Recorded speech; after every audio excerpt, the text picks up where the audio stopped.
Welcome back to another reaction stream for FPL. Looking ahead to Game Week 5, which is some time away. We do have the international break right now, and maybe a much needed break that we need because, you know, just so much has happened already in the first 4 game weeks, and we need a bit of time to relax, maybe discharge and disconnect a little bit.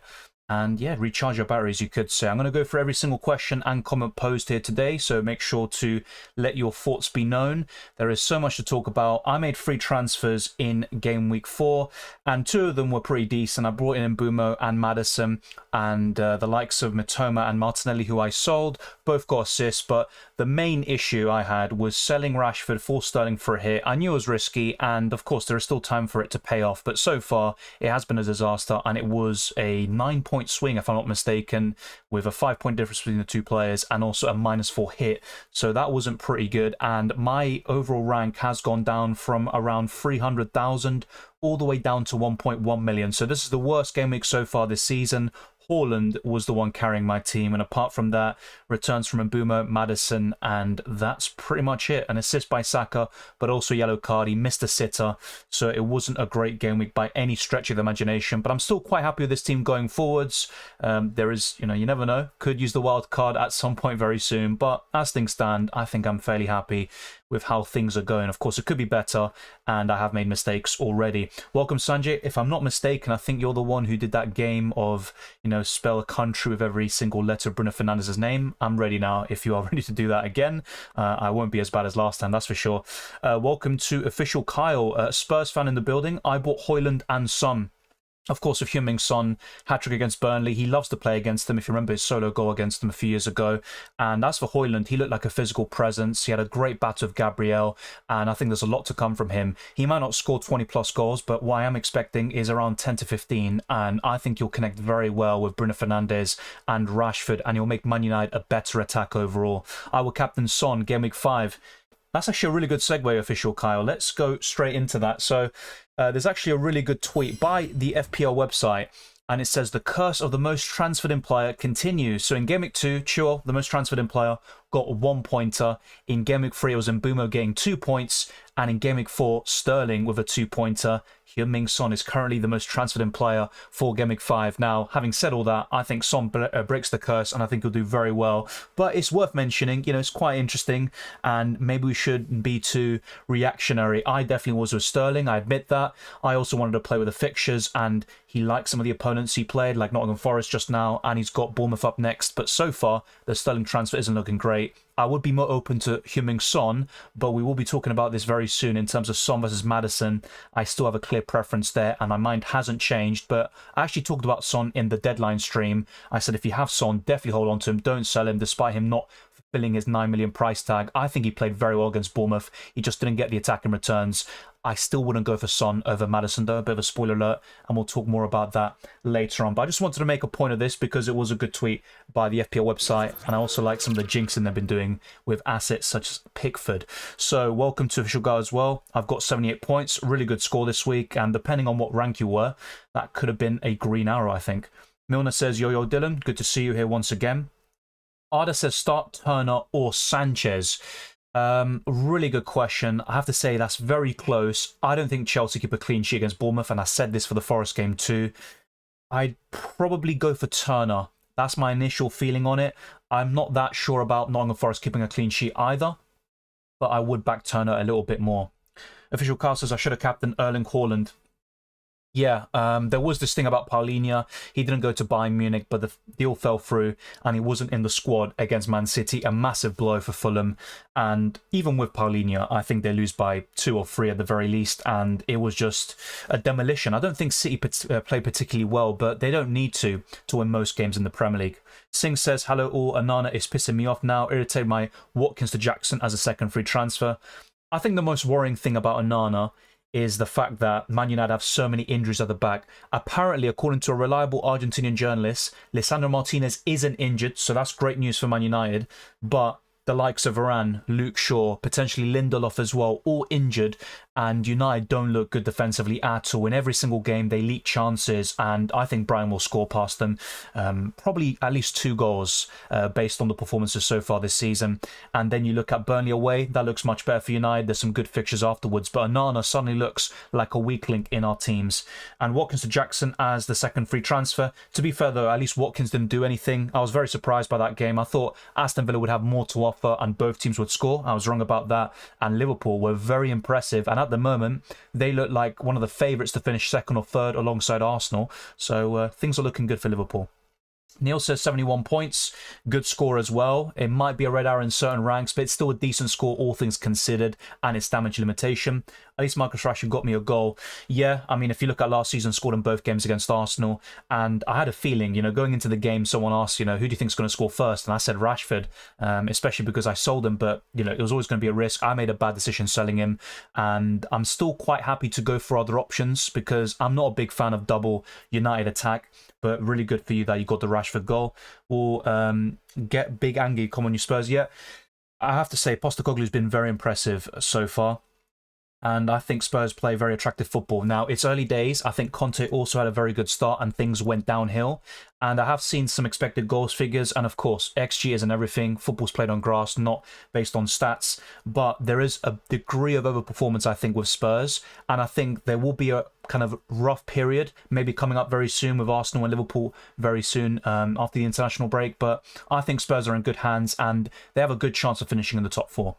Yeah, Singh, I completely agree. And the song was actually made by my cousin. He's made some very good songs. And I'll probably put a link if you are interested in the live chat. And I have put it in some of my videos as well. So you have to say it's a massive upgrade on the intro song I had last year. Lager says 72 points, Red Arrow down to 1 million rank. Kind of similar. I had even fewer points than you. And I also went down to 1.1 million. So yeah, look, it's early days. There's going to be a lot of swings in your favour sometimes. And there will be the odd occasion where you go down massively. But don't worry. The margins between each rank is so tough. And I wouldn't pay too much attention to rank just yet. The Budget Traveller says 83 points, 40k rank. Really good stuff. Could have crossed 100 if I went for Alvarez and Trent 5 minutes before the deadline. Who would you have sold though? That would be my question. But Alvarez 14-pointer, Trent with a 12-pointer. There is a bit of a concern with Trent. So be careful with that. If you are still looking to bring him in, keep an eye on the situation. But yeah, look, you still did really well without those 2 players.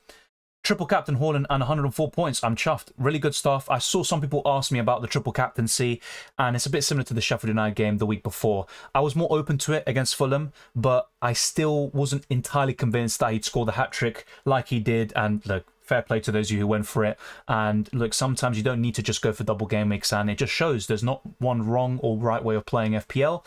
And sometimes you've got to back your gut. Imagine going Alvarez. I mean, that would have been massive, but if I had 83 points, I'd be laughing. Singh says, thoughts on Liverpool attack now? Yeah, look, I'm more open to the likes of Salah. I love Luis Diaz still. Darwin Nunez is interesting, but I'm still worried about rotation there. So I think for Liverpool attack, it would be Salah in first position and Diaz second. Diaz might offer better value for money, but once the fixtures turn and you can start captaining Salah, especially around game weeks 9 and 10, that's where Salah becomes a great option. And especially if we're looking to wildcard around that period, I think he becomes an easy buy. Greeting football fans, says John. Likewise to you. It's good to see you as always. And yes, I'm probably really far behind, aren't I? So let me try catch up a little bit. I do apologise. Patrick says, hi Dylan, 73 points for me this game week and a red arrow to 645k. That's a bit harsh, of course. 73 points is a decent total, but you are in a good position still, trust me. Would you go for Wisser/Sterling out for Son Edouard with 2 free transfers? Want to captain Son if he plays number 9 against Sheffield? I see no reason why he shouldn't. He just scored a hat-trick there down the middle. And Richarlison, despite scoring against Fulham in the Carabao Cup, might have to work a lot to find a way back into the starting 11. Now, I don't want to be too negative. I think Son will deliver against Sheffield. It's a good set of transfers. But remember, Son scored a hat-trick against Leicester last season. We all suddenly thought, oh, Son is back. The bad form is out of the window. Conte got a reaction out of him by benching him and all of that jazz. In the end, Son still continued to disappoint until the end of the season. I think this season will be different because even the overall performances suddenly seem a lot better, even when he's not returning. And I think he's a great purchase for Sheffield. He can score against Arsenal and Liverpool straight after. And the fixtures look really good around game week 7 onwards. But I'm not convinced about Edouard still. I know he did very well in Game Week 4, but I think there are better forwards elsewhere. I still prefer Wissa over Edouard, to be quite frank. So if you can afford it, I would just do Sterling out for Son. I don't think you need to do Wissa out for Edouard. I still think Wissa's a good option. The only concern with Wissa is that if Brentford go back to a back five, especially in tougher games, that's where Wissa could potentially drop down to the bench, and it could be Schade alongside Mbeumo leading the line, but I still would keep Wissa for the time being. All of you jumping on Son or holding out a little longer.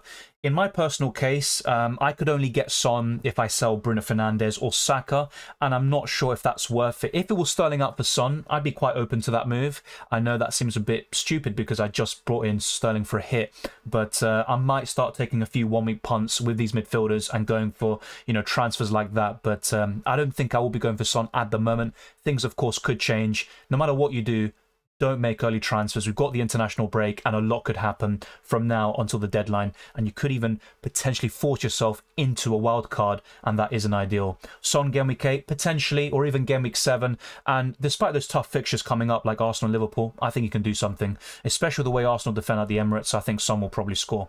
Marcus says 96 and went against triple captain in Haaland, was thinking about it. Well, that would have been 116 points, but look, 96 points in this game week, absolutely fantastic stuff, and surely you got a green arrow. The Budget Traveller says, this intro song reminds me of Ibiza. Just got back from there. That's a good way of looking at it. Yeah, it's electro kind of music, and yeah, just to put into context, the one who made it is Argentinian, so I don't know if it's got something to do with it. Happy Human says, I benched Cameron Archer and didn't include Alvarez in my wildcard team, even though I had him for 3 weeks before. Yeah, look, that's unlucky, but so long as you had a decent week overall, that kind of soothes the pain a little bit. I think Cameron Archer is by far the standout now at 4.5 million. There was an overperformance against Everton, but still, Archer, I think there's a bit of a good combination with him and McBurney, who does the dirty work, and I think Archer could be a solid option. But realistically, when are you going to start Archer? When he's 4.5 million and you've got some really promising, choices in the midfield and forward line who are much more expensive and also more Premier League proven. Me too. Variance is a 5.7 points on average for Salah is the floor pretty much. Yeah, Salah's consistent. That's pretty much it. But the reason why I was kind of cold on him in the last few weeks is because if you're not going to captain him and he's not really delivering massive hauls, you could make a case for spreading the funds elsewhere, at least for the time being, until the fixtures turn for Liverpool. But Liverpool are looking very strong at the moment, I have to say. I'm not, going to believe that they're going to win the title or something like that, but it's not impossible, and I think they will finish in the top 3 based on what we've seen so far. Alan Zared says, hello Dylan, what do you think of Onana? Well, I have to say I'm very worried. That's 2 0-pointers in a row, 2 yellow cards, this time for time wasting, and also underwhelming in Game Week 2 against Spurs. Only one good performance in Game Week 1 where he was lucky as well to get away with a clean sheet and a 9-pointer. So it's not looking good for Onana. He's 5 million. He's not offering enough returns, but I don't think there's a clear standout in the goalkeeper position. Even Flecken, who I've been recommending all season, he hasn't been particularly great. And, we've Edison, who's getting a lot of clean sheets. He can still concede the odd goal, and his ceiling is very low. So with Onana, yes, it's possible that it could be the time to switch, but the fixtures turn as soon as Game Week 6 against Burnley away. And once United get Shaw and Varane back, which will be around late September, I think United will start to gel and get more clean sheets and look much more solid. But are you prepared to wait until then? Different story. Would I take a hit for a goalkeeper? Definitely not. But it's definitely worth mentioning Onana isn't really the best goalkeeper in the game at the moment, that's for sure. And if I was wildcarding, I definitely would be considering different options. And I will be talking about that in the wildcard video over the next week or so. Welcome, Safir. Good to see you as well. Marco also says, Sterling, Saka, Martinelli, Rashford and Mbeumo, who to bench or sell one of them? Who to bench? It's a tough one because Sterling has a great record against Bournemouth, his favourite opponent. Saka and Martinelli are facing Everton, but Arsenal do struggle at Goodison Park. Rashford has a decent record against Brighton, and I would back Man United to score in that game. And Mbeumo has been the best midfielder in FPL so far this season, but he's facing Newcastle away. It's a tricky one, but probably Mbeumo based on the fixture, which sounds ridiculous because he's got the most points of any player really besides Haaland. So yeah, probably Mbeumo at the moment. Any players on your watch list? Alvarez, Son and Eze here. Yeah, that's a great shout. I like Udogie. amongst defenders, Akanji as well for Man City. I am looking at a defender myself because going into Game Week 5, I've got Estupinian away to Man United. I think they'll concede. I've also got Rico Henry away to Newcastle, Saliba away to Everton, Chilwell away to Bournemouth, and Baldock, who I just don't trust at all. So I think my defence needs bolstering. So a Doggy or a Kanji is definitely looking likely. Goalkeepers, you know, just because Anand has been so terrible, not because there's a particular standout in goal. I think forward line, you're right, Alvarez is looking good, but there's also Wissa, who I like. The reason why I probably wouldn't go for him is because I've got Mbeumo already. And yeah, Heung-min Son's a good shout. I still like Foden, Luis Diaz. I think they're good shouts too. And eventually, once the fixtures turn, Mohamed Salah, especially on the wild card, I'd probably try to bring him back in eventually, but maybe not just yet. Choosing... apologies for the sound. Choosing who to bring in for Bowen, Sterling or Son. Thoughts on Rashford and Alvarez. Okay, it's very tricky because Son just got a hat-trick, and the week before that it was Sterling getting 19 points. And I think both of them will be fairly inconsistent this season. But if I had to pick one, probably longer term, based on how the teams are playing, and now this new forward role for him, it has to be Heung-min Son. He's playing down the middle. That was the big change, I think, from this time in the last reaction stream when we talked about Son. That's the big difference. And if he's going to be the focal point, getting 2 big chances against Burnley, and everything's going through him, I think Son's a much more appealing option. Would I go for Son over Maddison? No. I still think Maddison offers better value and will be more consistent. The only thing I think that Son has over Maddison is, of course, goals. You have to admit that. But also the injury record, which isn't in Maddison's favour. But from those two, I think Son looks the best one. But be careful, because Son could be another case of Sterling, where you bring him in, most transferred in player, blanks, and then you have Arsenal, Liverpool afterwards, and you might pull the trigger on him early. We both have 253 points. Yeah, it's not a bad start to the season, Lager. Hopefully we can get much more very soon. Yeah, this week was very disappointing, I think, for both of us. Danish says, hey Dylan, welcome, good to see you. And John says, greetings Dylan, thanks for your efforts. Declan Rice has more goals than Kai Havertz. Not difficult, to be fair. Look, I really want Kai Havertz to work. I actually still think he will. Maybe I'm being a bit too stubborn like Arteta, likening Havertz to his wife. I don't know what he's on about. But look, I think Havertz has potential, but based on his time at Chelsea, very, very poor. And so far at Arsenal, apart from a decent game in the Community Shield final, I think he's been very underwhelming. And against United, he had his worst game. He was Man United's best player in the first half, if we put it that way. As for Rice, he's been top quality, even for that price tag. He's fulfilled it so far. And it's just a shame that Timber is injured. Otherwise, I think he would have been the signing of the season for Arsenal. Cephas says, Mbeumo, Maddison for Mitoma and Martinelli wasn't really worth it. Yeah, I see what you mean. You know, only a difference of, what, 5 points, basically. And Mitoma faces United next, who have a lot of injury problems. Martinelli as well faces Everton. So that could easily swing the other way. That's a good point. My main issue was selling Sterling, or selling Rashford for Sterling for a hit. I was trying to be aggressive. I wanted to target the fixtures. It could still work. But so far, it has definitely backfired, and I've lost 9 points because of it.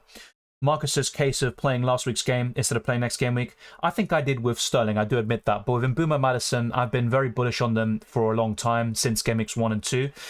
So I think with that one, I can be excused a little bit, even if they didn't pay off. Sterling for sure. However, he was very lucky not to get an assist, I will say that. Jackson should have scored. And I still think Sterling is a decent option for the next 4 game weeks. So if you brought him in just now, give him a time. Don't just pull the trigger yet. It is a bit frustrating, though. When he was so disappointing against Forest, who didn't keep a clean sheet up until game week 4. Cephas says, many bought in cash after this haul and you're rewarding them with an own goal. Yeah, the own goal was very unlucky, but against Liverpool, I said this to everyone, I'd bench him. I thought Villa could do something, at least score a goal, cause some problems, but yeah, I just never expected Villa to keep a clean sheet. And with cash, he came close to scoring, almost making up for his own goal, but yeah, he's a good option long term, but not for that Liverpool game. Time to jump on Newcastle. Well, they have been very disappointing so far this season, but the fixtures have been awful for them. They face Aston Villa, Brighton, Man City and Liverpool. They've had the worst fixtures of any team. Now the games are going to be turning. They face Brentford next, which is still a bit tough. They could draw or drop points in that game. But afterwards, the fixtures look very solid. Sheffield United up very soon. And yes, I think the likes of Trippier, Botman and Isak would be at the top of my watch list. I'm not too keen on Nick Pope at the moment, so if you were to go for a defender or defensive coverage, it would be Trippier for the bonus points and assist potential, or just go for that cheap option in Botman, and then of course you've got Isak up front. Yet Champions League is so close. There's already a first draft video out on my channel, and I've actually made an updated draft today, and I will be looking to record a video very soon and have that out for you, yeah, within the next week or so. And then I'll probably have like a final draft video, team selection, deadline stream. And if there's any other types of videos you want to see for UCL Fantasy, let me know. Once we get to match day 2, there's going to be the usual best wildcard and limitless team videos as always. Jer says, hi Dylan, I got 86 points. That's a fantastic score. I've seen some really good scores this week, and I'm happy for you. I'm not very happy for myself, but it's good to see some people do well. Milner says, wow, I'm a mod, thanks Dylan. No worries, Milner. It's good to see you, and thank you for becoming a member in the last stream. It's much appreciated. One Header says, hi Dylan, hope you're doing good. Do you prefer Ferguson or Darwin over Watkins? I'll be honest, I'd keep Watkins. I know he just blanked. He hasn't scored a goal so far in this Premier League campaign, but Aston Villa have the best fixtures over the next 6 game weeks. I'd keep him. I think Watkins will do well. The likes of Diaby would be on my radar if you're looking to wildcard or bring in a midfielder this week. So I think Watkins and Diaby are worthwhile holds, and I'd still consider buying them in. So if I had to answer that question and say Ferguson or Darwin, I'd probably go for Darwin. But the problem with both of them is rotation. And I actually think Ferguson needs to start more games. If he became nailed on, he'd be one of my favourite forwards in the game. I think he's a top talent, and I wouldn't be surprised if he was sold for 100 million next year. Brian will probably try their best to penny pinch and do that. But yeah, at the moment, probably Darwin, because Liverpool are looking so solid in all aspects, and they're near the top of the table, of course, and Darwin has been very sharp. He should have done better against Aston Villa, and of course, many of you would say, no, Ferguson's the better one. That's understandable. For me, though, Watkins is the best of the 3.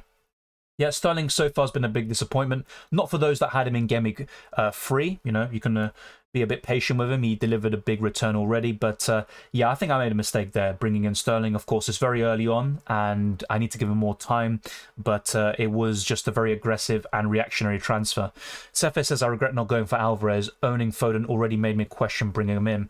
That's understandable, though. Triple C did very well against Fulham, but it's not going to be the case every single week. And the problem with having Foden and Alvarez together is there's a really good chance that one of them is benched from time to time, especially when the Champions League comes back later this month. I have to say, Foden played better than Alvarez. I don't think Alvarez had a particularly great game, but in terms of attacking returns, it was Alvarez stealing the show. Marco says 96 and win against triple captaining Haaland. Yep. Once again, though, still really good score. I would have been very happy with 96. Is it worth downgrading Jackson and upgrading Fernandes to Salah? It's not a bad shout. It depends who you downgrade Jackson to. And look, Jackson still has great fixtures, but a lot of our impression so far of the Senegalese forward is that he's a bit wasteful in front of goal. That wasn't the case in pre-season or with Villarreal. It seems like Chelsea have this kind of number 9 curse, which is very strange to say the least. But Chelsea should be doing better. In terms of expected goals conceded, I think they're 3rd in the Premier League table behind City and Arsenal. In terms of XG, I think they're in the top 3 as well. They're creating chances, and they are massively underperforming. And look, as much as I like Salah, and I think he's going to become a great option once the fixtures turn, I think Fernandes is still a really good choice. I thought we'd blank against Arsenal, but I like Fernandes against Brighton and also with the games to come for United. So I'd probably keep Jackson and Fernandes for now and maybe consider that switch to Salah in a few weeks' time. Not yet. Would Alvarez be a good pick still with potentially less minutes because of UCL? Look, Alvarez will always be a good option regardless. He can tick along nicely, but there is an element of doubt as an FPL option because of the reason you just said, rotation, and I think that could definitely play a big part very soon. I think it will definitely diminish or at least reduce his appeal slightly, but he should still get a lot of starts in the Premier League and he will do very well. I still prefer Wissa, which sounds a bit odd to say, but I think Wissa will do better. Maybe not in Game Week 5, longer term though, over the next 5 or 6, I'd back Wissa to outscore him, assuming he doesn't get dropped to the bench as well. I have Bowen, I'm not sure who to replace him with. Depends on your price, depends on your budget basically, so if you can stretch to it, you can maybe go to a Bruno Fernandes or a Heung-min Son. Rashford's still decent, of course. I wouldn't double up on United offensively, though. Saka, Odegaard, Martinelli are all still decent, and I think with the Everton game, they look pretty good. Of course, with Arsenal, they've still been a bit underwhelming in terms of the midfielders. I think there's a lot more to come from them. But yeah, if I had to pick one player for the Game Week 5 only, I'd probably look at Heung-min Son. Over the next 5 or 6, it's a bit different. I think Mbeumo is still my favourite, then Maddison. So, yeah, for me, it's probably going to be Mbeumo or Maddison, if you don't have them already. Can't get Sterling, and I already got Maddison.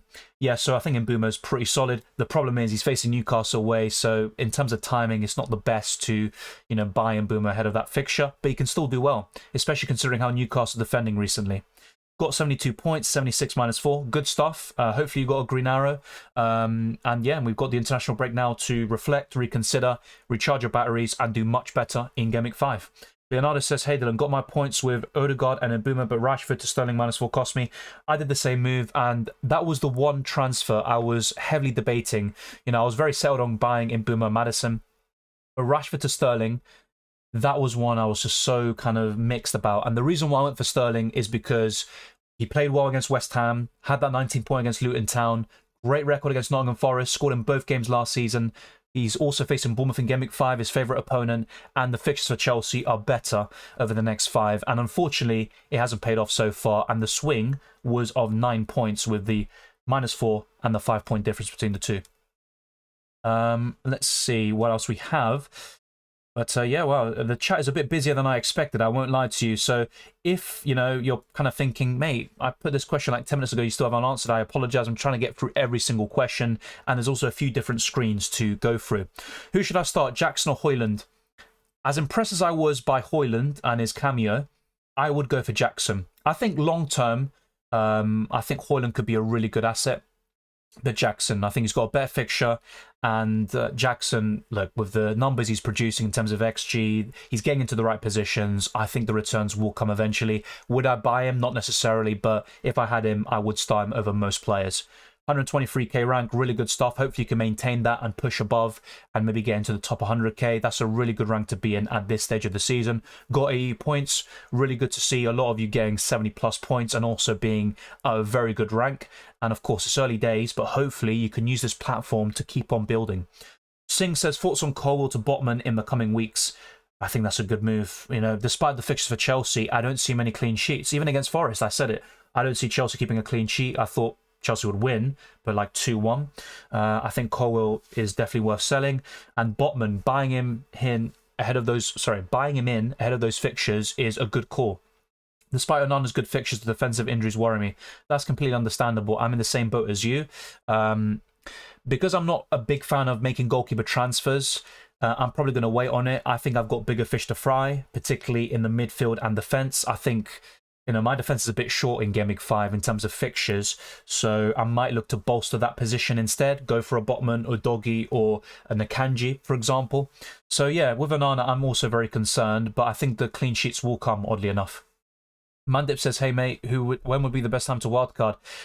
Difficult to say without knowing your team. I think it's definitely a team-dependent question. I'm looking at my own squad and the fixture swings and, taking factors like that into account, and I'm looking at around Gameweek 8. That's the kind of game week where I'm starting to consider using it. So maybe game weeks 8 or 9 is very likely for me to use it. That doesn't mean it's set in stone though. And as for 1.6 million, it's not a great start, but it's not a bad one, trust me. And one good game week, you could easily shoot up into the top 500k, for example. The margins are so tight. I was literally 300k last week and I got 65 points, which isn't great, but it's also not the worst score in the world. And yet I got a very big red arrow. So I'd be very careful with that. Don't look too much into rank just yet. You're still keeping Onana, Dylan? If I was wildcarding, he wouldn't be in my squad, that's for sure. But in terms of my own team, I've only got one free transfer. I'm looking to bring in a defender. I'm also considering some midfielder moves. I'm still not too sure about selling Onana. I could even start Turner this week. So I'm considering selling Onana. He's one of my bigger issues, but maybe not the biggest I have. So I am considering it, but at the moment, if I had to lean one way or the other, probably keeping. Thoughts on wildcard this week? Free hit or too early? Look, once again, it's very difficult to say. I usually say with the wildcard, try to leave it for as long as possible. The reason why I say that is because when you wildcard very early on, yes, you can nail it on, and you do really well.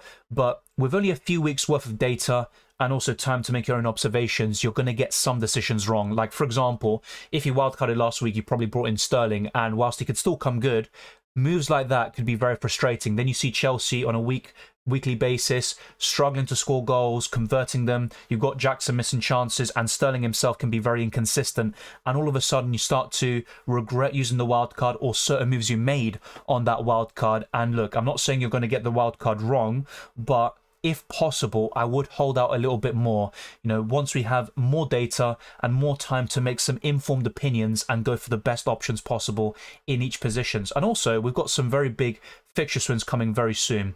And once we have a few weeks worth more of data, I think what we will get is maybe a better understanding of how the Premier League is going to go this season, the best assets in each position, and I think that's the way to go. As for the free hit, some people might have used it this week and done extremely well with 100+ points, but it's always a fine margin with a free hit. I typically use it in a double or blank game week, but it's not a bad thing to use it in a single game week where you think, you know what, I don't see many points for my team, and you bring in some, let's say, triple West Ham against Luton, and they do very well too. So, look, in terms of thoughts on wildcard this week or free hit or too early, to be honest, you can use it at any time, but my preference is to save the wildcard for a bit later on, just so you have more information.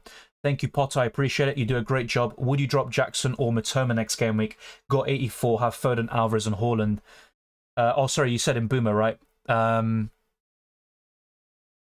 If you're on about Mbeumo, I definitely wouldn't sell him. You know, there's no doubt about it, despite facing Newcastle.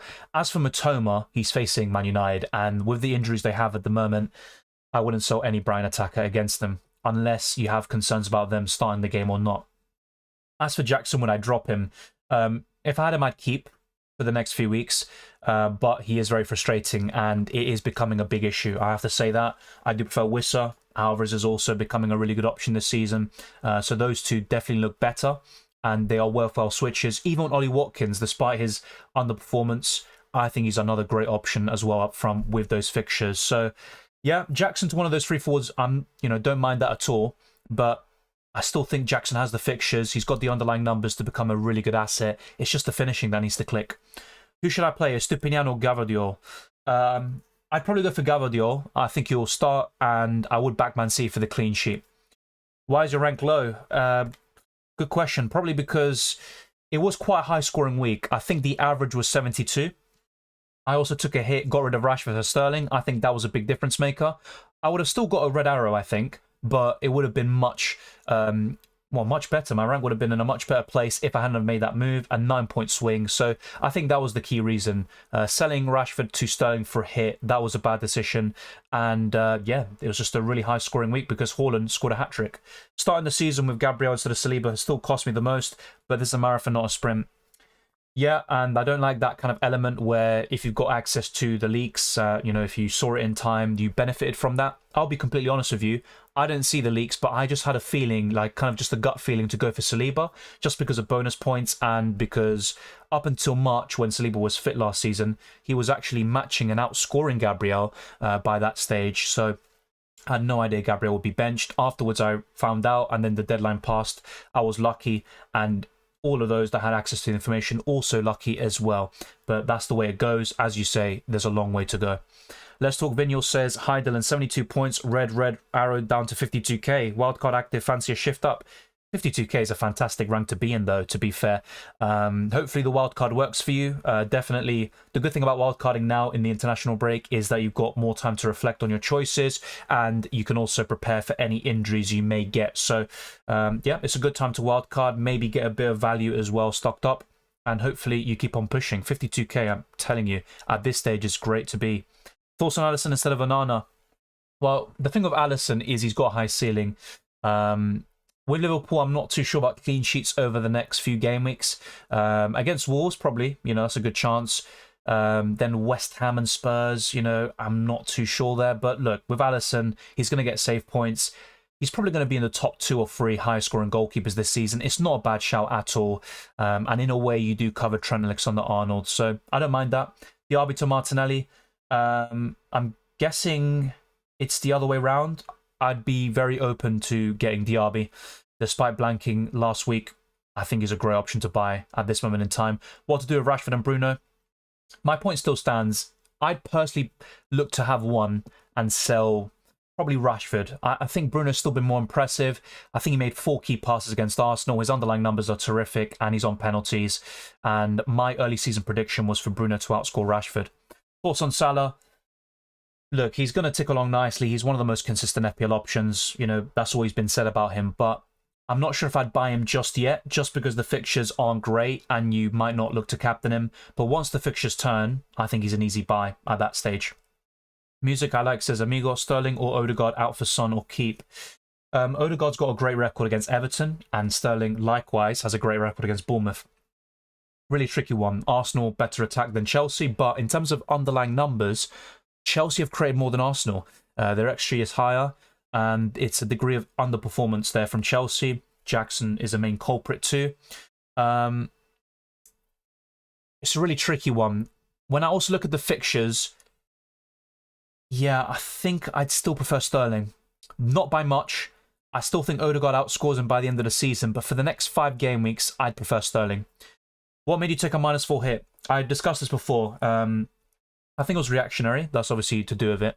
But the main kind of arguments I kind of laid out was because Sterling was facing Nottingham Forest, who he scored against in both games last season.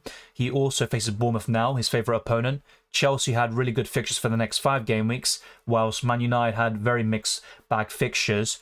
And to be honest, Rashford looked very dangerous against Arsenal. Every time he was on the ball, he looked dangerous.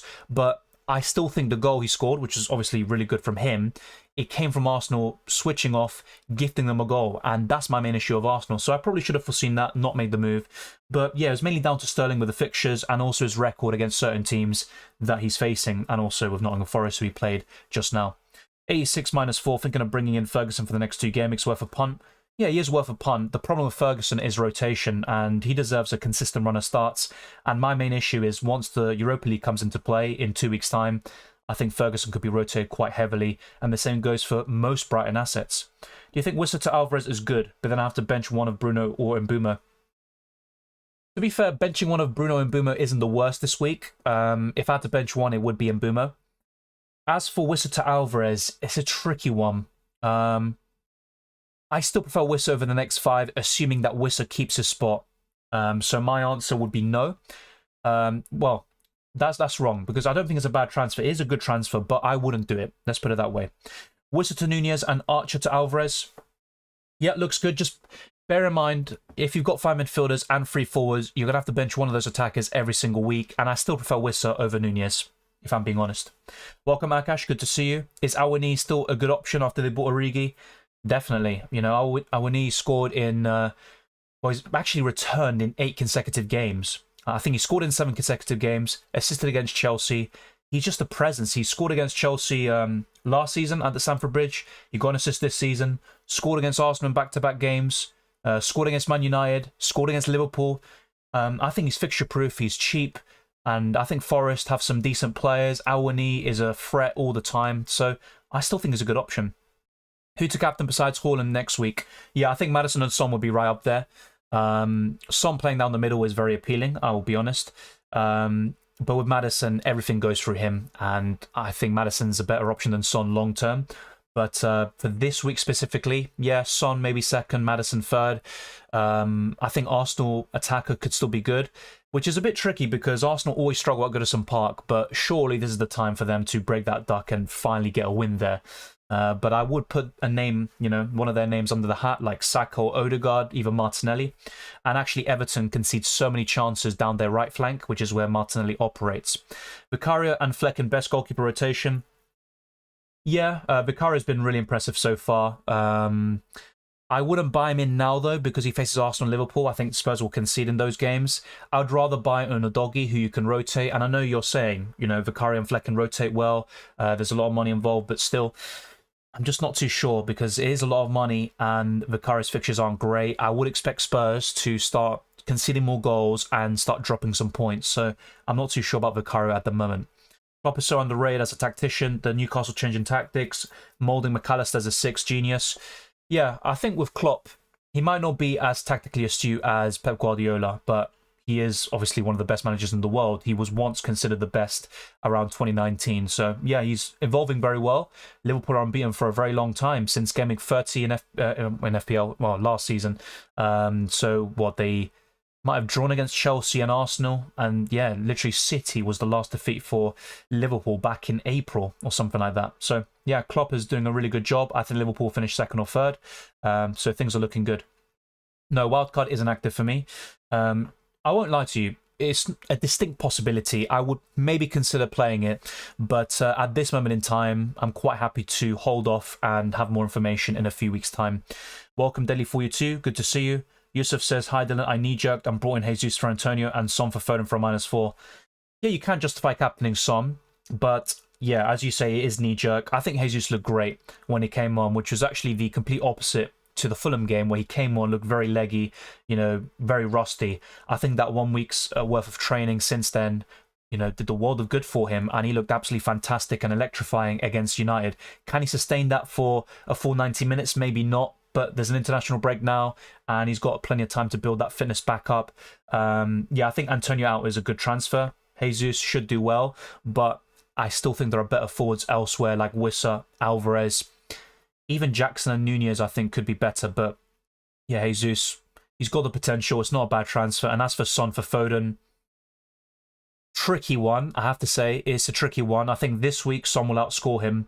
But over the next 3 or 4, I actually think Foden could take the spot there. Would you play Nketiah over Mbeumo this week? Great question. Nketiah's not guaranteed to start now with Jesus back. But I think I'd play Mbeumo. 73 points and still a red arrow. Yeah, it's not a bad score, but like I said, the average score was 72, really high this week because of Haaland hat-trick. And by the way, for Leonardo as well, for Nketiah, one other thing I want to mention is that Nketiah has a great record at the Emirates, so he scored 14 times in his last 17 starts at the Emirates, but in away games, his record isn't particularly impressive. Your take on Newcastle defenders now that the match has turned, but with Champions League play? I'd be more open to going for Botman instead of Trippier. Just way less expensive, and I think for 4.5 million, Botman is right up there as one of the best options. Newcastle haven't been great defensively for some while, you know, dating back to January, actually. I think that was the last month where they looked especially solid in defence. I think since February, they've been very underwhelming, not enough clean sheets, and not great for FPL options. Yeah, true, Leonard for save points, and I was actually very surprised to see he made 0 saves against Man City, an element of Man City being clinical. And also, I don't know, maybe Leno could have done better, you could argue. Very unlucky for the second goal too. Hi Dylan, do you think Gabriel's earned his place back? I've always said Gabriel should start, and I think he played well. Probably an 8 out of 10 performance. He was one of Arsenal's best players.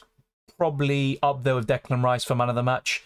That play he did to put Garnacho offside was excellent, you know, improvisation. And I just think he did really well. Even when Haaland came on, a physical presence, he dealt with him. And in terms of holding on to him, he's still going to be a bit of an issue, potentially in the long term. But with Partey out for 6 weeks, I think it is, you would expect Zinchenko and Gabriel to start.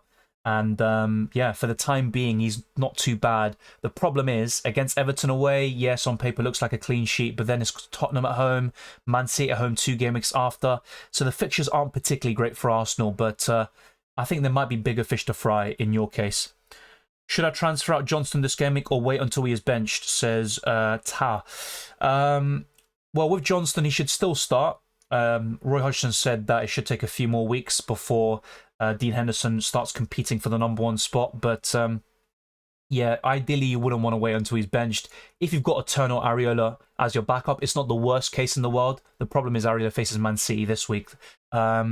If you've got a free transfer and you're happy with the rest of your squad, then yes, I would transfer him out. But otherwise, if it's for a hit, I probably wouldn't do it. Havertz's poor body language, needs to show more desire. It's an interesting one in terms of, is it a German thing? Ozil had it. I mean, is it a German thing? I think it's just a stylistic thing, because Ballack wasn't like that. And many other German players, like Kimmich, you wouldn't really say they have that kind of body language. But I see what you mean. Yeah, I think the body language doesn't really play in his favour. I will say that, but Havertz was very frustrating yesterday. And I still back him to do well, but so far, he hasn't been good. Read somewhere Maddison is averaging more than 1 XGI per match. If that's true, that's incredible. Thank you, Singh, for the segue. Let's go straight into that and analyse some stats.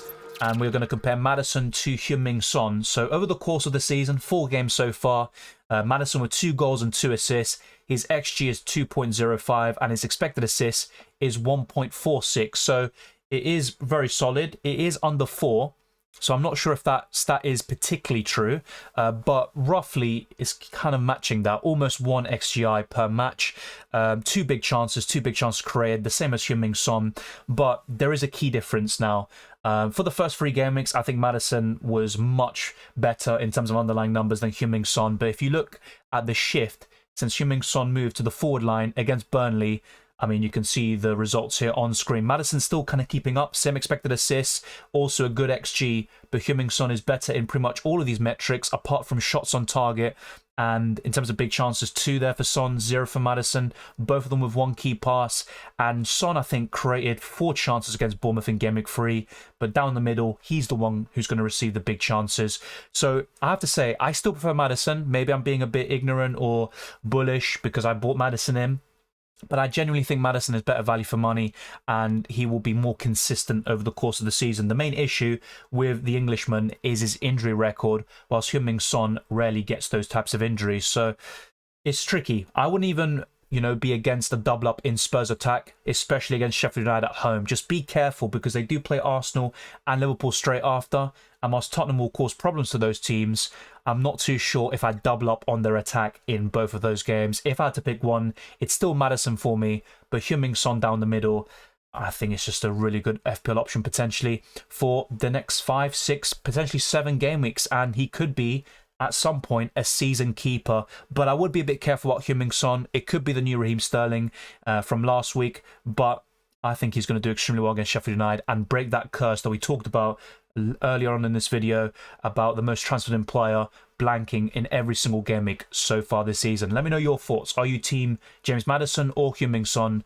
I'm personally favouring Maddison, but Heung-min Son is definitely on the radar. I even talked about him in the deadline stream, and I was bigging up his performance against Bournemouth, but I think that positional change to the striker, that's the game changer for me. And now everyone's going to be transferring him in. Ben Smith says 1 transfer available for Game Week 5, Mitoma or Eze for Sterling or Maddison.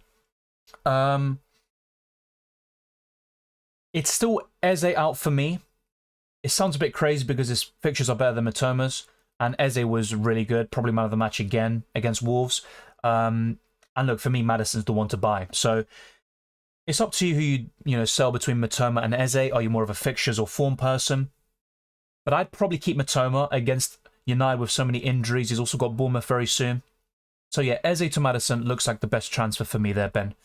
Who do you think is the best goalkeeper for the wildcard? Really good question. I will, talk about this in detail in a best wildcard team video at some stage next week, maybe even this week too.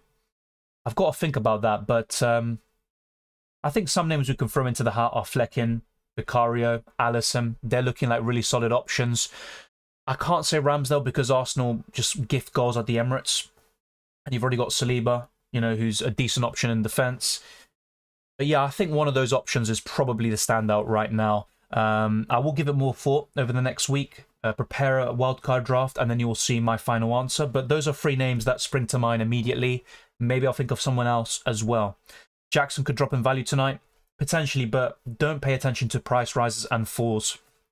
Don't make early transfers. Look, if it was a game week deadline of next Friday or Saturday, don't worry, you can make early transfers. It's only a week, but a 2-week break, international break, so many injuries could happen, so many different things could arise. I definitely would recommend just holding your horses, disconnecting a bit from FPL, and being patient. Would you sell Watkins? No. Honestly, no. If anything, I'm looking at Onana, who's a bigger sell, also Baldock, and maybe Sterling, who could have been a big mistake on my part. But with Watkins, I'm very happy to keep him for now. Should I bring in Nketiah or Awani for João Pedro? Awani. Nketiah's had a good start to the season, but with Jesus back and Nketiah having some very poor fixtures up next, yeah, I'd go for Awani. The thing with Nketiah, as I said earlier, is he's got a great home record, 14 goals and 17 starts at the Emirates, but away from home, very mixed bag, and that's where the best fixtures are, Everton and Bournemouth. The home fixtures are Tottenham and Man City up next, so yeah, I probably would go for Awani. Not even I probably would. I just would go for Awani. I bought in Eze this week over the likes of Foden, Maddison, Sterling. He was bottom of every content creator's list, and I have no idea why. Fair enough. The thing with the reason why I wasn't recommending too much is because I saw that game being low scoring, and I was wrong about that, of course. It was 4-1 in the end. And yeah, Eze, I think until the end of the season, will be one of the highest scoring midfielders at his price and below. But over the next 5 game weeks, I would still back Maddison at least, maybe Foden and Sterling too, to outscore Eze. Of course, I could be wrong about that. I'm going to stick with my opinion. And that's why you don't need to just listen to content creators. It's just, we're offering our opinions, and, it's always kind of a back and forth discussion. There is no right or wrong. We're going to get so many things wrong. There'll be the occasional time where I'll get things right. But honestly, always play the game your way, back your gut. I think a few weeks ago, someone asked me, should I bench boost? I said I wouldn't do it. In the end, they had like 26, 30 points on their bench. So sometimes you'll know your team situation better than the person answering your question. But really good stuff. And as you say, Fulham and Forest up next. I mean, I think Forest is actually quite a tough fixture, but Fulham, I think Eze could do really well. Maybe another double-digit return on the cards. Brennan Johnson at number 9 with Son back to left wing. I think Brennan Johnson will get plenty of game time with the price tag they signed him at, but you've also got Richarlison, who was even more expensive. He's going to get game time. And why shift Son back down to the left wing when he just scored a hat-trick against Burnley? I know it's a different team, different circumstances. Sheffield United will be a bit more physical, potentially, but I think Son continues to play as a number 9, at least for the time being. And against Arsenal and Liverpool, yeah, I could just see Son playing there in that position. Colwill to Udogie, Rashford to Maddison, -4. Yes. A yes for me. The problem with that is that Spurs face Arsenal and Liverpool straight afterwards, and you might consider benching Udogie, and Maddison doesn't look as appealing in those fixtures, but that should pay off against Sheffield United, in my opinion. Is Awani a good transfer this week? Yes. He's been so consistent now. He could blank this week. He's returned in 7 games in a row, I think it is, or 8 games in a row, dating back to last season. He's been absolutely fantastic for Nottingham Forest. But look, he's a good long-term option. He's cheap. He's reliable, and he causes any team issues, to be honest. He's scored against most of the top 6, and I could see him doing the same thing this season. Is Foden out for Alvarez worth a -4? No. I think Foden played better than Alvarez in Game Week 4, and also up until now, and I'm a big Alvarez advocate. I've been talking about him from the World Cup and before that. I think he deserves more game time for City. I still think Foden is not that far off Alvarez as an FPL option. The reason why Alvarez might seem more appealing now is because you have more alternatives in the midfield, whilst in the forward line, kind of struggling to get that second or third option. It's not worth a -4 in my opinion. Thank you, Leonardo. Is it worth selling Onana? I believe so. Not for a hit, though. Are you going to play Stupinian versus United? With my current setup, if I don't make a defender transfer, I will be, but I am considering a defender transfer like Udogie. What are your thoughts on the rumours surrounding the Indonesian bots in FPL? I saw something about that, but I'll be honest, I haven't seen, or I don't know enough about that situation to really give an informed comment, so I'm probably going to abstain there. I just saw an image or something like that and a tweet, but I don't know enough. Estupinian replacements? I still like Estupinian, to be quite frank, but I think Akanji, Udogie, Saliba, they all look pretty good. Chilwell, I'm kind of getting cold on him because Chelsea just don't look impressive at all. And look, Chilwell has the attacking potential, but it's just not working at the moment. But yeah, if I were to buy a defender right now, yeah, I'd be looking at Kanji, Udogie, and probably Botman. I think a Newcastle defender is looking very impressive based on the fixtures. Salah to Hall versus Wolves next game week. Yeah, I think he'll do well. The fixtures after that are a bit tougher, but Salah is consistent. He's going to return in most games, and he's actually got his second best ever FPL run, and it's still going, by the way. He's not blanked in a very long time. Why hasn't Trossard started over Nketiah? He only did once, and that was against Fulham. He was subbed off at half-time. It's a bit of a tricky one because Trossard was Arsenal's best player in pre-season besides Jurriën Timber, and I was, calling for him to start from Game Week 1. But Nketiah's had a good start to the season, it has to be said. If anything, Trossard should get more minutes. He didn't get a single minute against Man United, and I believe against Fulham too. And I just think he offers so much quality, something completely different to Arsenal. But suddenly Arsenal have a bit of squad depth. Not a lot, but they do have a bit. Reece Nelson looked really good yesterday. Fabio Vieira, every time he comes on, he looks really hungry. I think that penalty against Man City in the Community Shield final was a game changer for him. His confidence is so high, and he looks like a completely different player from last season. And that's kind of what I'm hoping for with Kai Havertz. We could be talking about him this time next year, talking about the turnaround, just like with Xhaka as well the season before. So patience sometimes needs to be had with players. I think Trossard is excellent. He deserves more minutes, and they'll probably come in the Cups, not in the Premier League. Imagine being Norway and not captaining Haaland and benching Odegaard, still got 66. I get what you mean, but I think benching Odegaard was quite... it's not the worst decision in the world. I don't think his record against Man United was particularly great. I think he scored at Old Trafford in a 3-2 loss, conceded a penalty in that same game. Apart from that, I don't think he's got many returns against them, so not a bad decision there. Not captaining Haaland... Look, it's always easy to say things in hindsight. I kept on saying to people, it's boring, but he's facing Fulham, highest XGC of any team. Haaland's got the highest XG, and also, actually, one of my friends, AGDC, was talking about the stats. So Haaland literally has the exact same record compared to last season, where he scored a brace in Game Week 1, I think blanked in Game Week 2, scored in Game Week 3, and then scored a hat-trick in Game Week 4. So literally exactly what he said happened this time last year, and he added an assist on top of that. Maddison in for Bruno Rashford. I still would do that, and I'd keep Bruno and sell Rashford. Loving the live chat videos, looking fresh. I appreciate that, FPL Buzz. Thank you very much. Yeah, Toro, Norwegian. I have to say, you've got some very impressive players, and it's only a matter of time before you qualify for a World Cup and have a good run in a Euros, for example. Foden, Son and Watkins, Alvarez -4. Wait, Foden to Son and Watkins to Alvarez for -4. Look, hate to be that party pooper and that guy, but I'd say no. I think Foden to Son looks good. If you can afford that, great. But Watkins to Alvarez, I don't think I'd do that, mate. I think Watkins will do really well. He's got the best fixtures over the next 6, and actually, might as well do a segue here.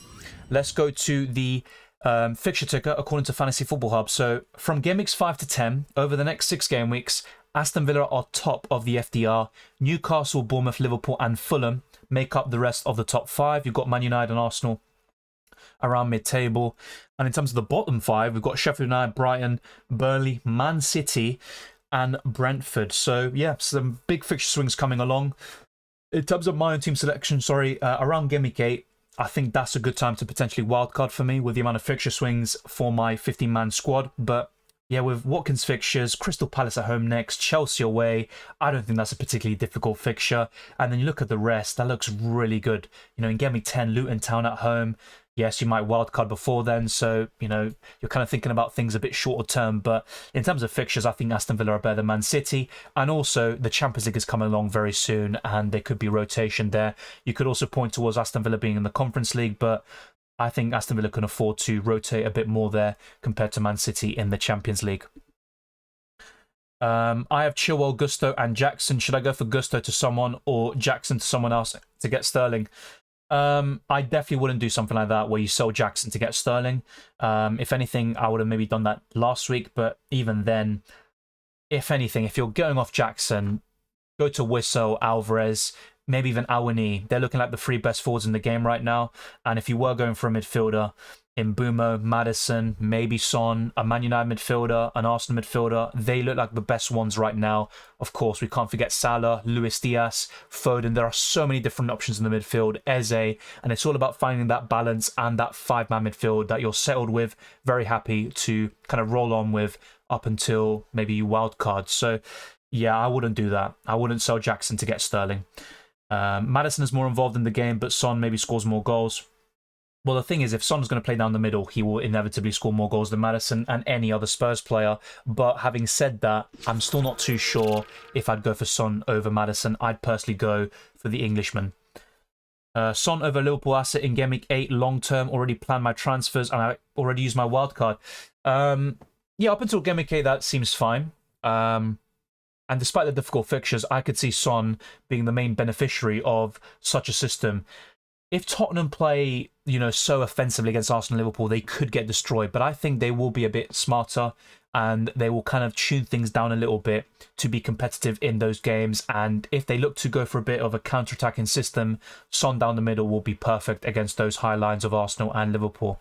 Tommy says 84 points, really happy with that. Ferguson, Hall and Maddison. I mean, you got 2 hat-tricks, so fair play. And Maddison, he's been quality this season. Signing of the summer so far. Definitely a contender until the end of the season. He just needs to stay fit, basically, and continue what he's doing. Mustafa says, my team, Pickford, Turner, Chilwell, Saliba, Gavardio, Estupiñán, Kabore, Rashford, Saka, Bruno, Maddison, and Boomer, Haaland, Watkins, and Archer, 2 free transfers, and 0.5 million in the bank. Any suggestions? Pickford has to go. That's the easiest one. Kabore might have lost a spot, and he's only a 4 million defender anyway, but you could look to improve on him. And I personally would look to get off one of the United midfielders, and I'd rather keep Bruno Fernandes at this moment in time. So if I were to make 2 free transfers, Mustafa, it would be Pickford out to, let's say, Alisson, Vicario, or Flecken. Maybe one of those 3 goalkeepers. And yeah, I think I'd sell Rashford to Heung-min Son potentially. You don't need to go for Son. It could be like Sterling chasing last week's points, but he does face Sheffield United next. I think he can do very well in the next 5 game weeks, playing down the middle in particular. But it's not just Heung-min Son there. You've got Diaz, you've got Salah, you've also got a few other midfielders like Foden. There are so many choices in the midfield, but I think that looks really good for you. Rashford to Son and Pickford to, I'd probably say Alisson at this moment in time. Son is back, but hard fixtures ahead. After that, he'll be fine. Yeah, I think his ceiling will be low in those difficult games, but he can still get a goal in each game and continue to impress. But let's not forget, just like Sterling, he's only returned in 1 game. Let's see if he can do this on a consistent basis. And Burnley, I'm not trying to discredit Son because he did very well. The first finish in particular was sensational, but Burnley have been awful so far this season. 11 goals conceded. They have faced Man City, Aston Villa and Spurs, but to concede 11 goals so far, not impressive at all. They've only played 3 games, so I'd be very worried for Burnley. I have Onana and Pickford. Is it worth replacing Pickford with Turner or keeping him, as I plan on starting Onana anyway? Well, the thing is as well with that move, you do also gain 0.5 million in terms of your transfer budget. You've also got Areola, who's got a difficult game this week, but you could argue Areola is a better goalkeeper option than Turner long term. So yeah, either Turner or Areola is fine. I would also potentially look to sell Onana at some stage if things don't improve for Man United. My main issue is that they have so many injury problems at the moment. Gord says 70 points. What do you think on share for Gabriel or roll and give Gabriel one more chance? Well, Gabriel faces Everton next. Arsenal lost 1-0 there last year. They haven't won since 2018. I'd personally move Gabriel on to a Newcastle defender. Your alternatives are Akanji from Man City and also Udogie. Yeah, I think I prefer Botman, but Scher's fine. He's got more attacking threat than Botman. My only concern with Scher is that he's fairly injury prone and he's also more expensive, but that's a fine transfer. Mbeumo has United, Newcastle and Forest all away. I don't care if you say United or leaky at the moment. I'm playing the odds. I have Alvarez instead versus Forest at home when Mbeumo has Everton at home. Yeah, it's all away, but Mbeumo can do well in every single one of those games. Even Newcastle look a bit shaky. Since January, I haven't been convinced by them defensively. And Forest, as good as they've been, they always look like they concede goals. Against Chelsea, they should have conceded, but down to poor finishing, they didn't. But yeah, I think Mbeumo is still a good keep, to be honest. Best keeper on the 4.5 million to go, Turner. I'll be completely honest with you, Mustafa. Don't go for 2 4 million goalkeepers. It's just not worth it.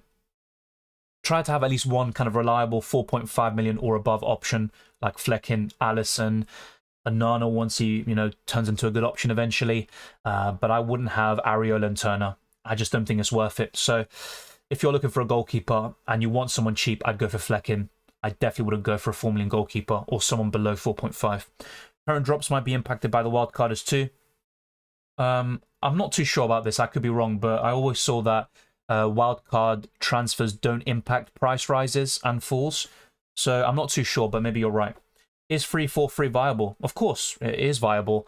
When you've got Alvarez, Wissa, Haaland, that's a really solid front three. Not to mention Watkins and Awini. There are 5 or 6 really good forwards. Isak as well when the fixtures turn. Darwin Nunez if he gets a consistent run of starts. Jackson if he can get his shooting boots on. But yeah, it is viable. I still prefer 3-5-2 though. Watkins to Jesus. I'd keep Watkins, to be honest. I think Watkins outscores Jesus over the next 5. And look at Arsenal's fixtures. They aren't great.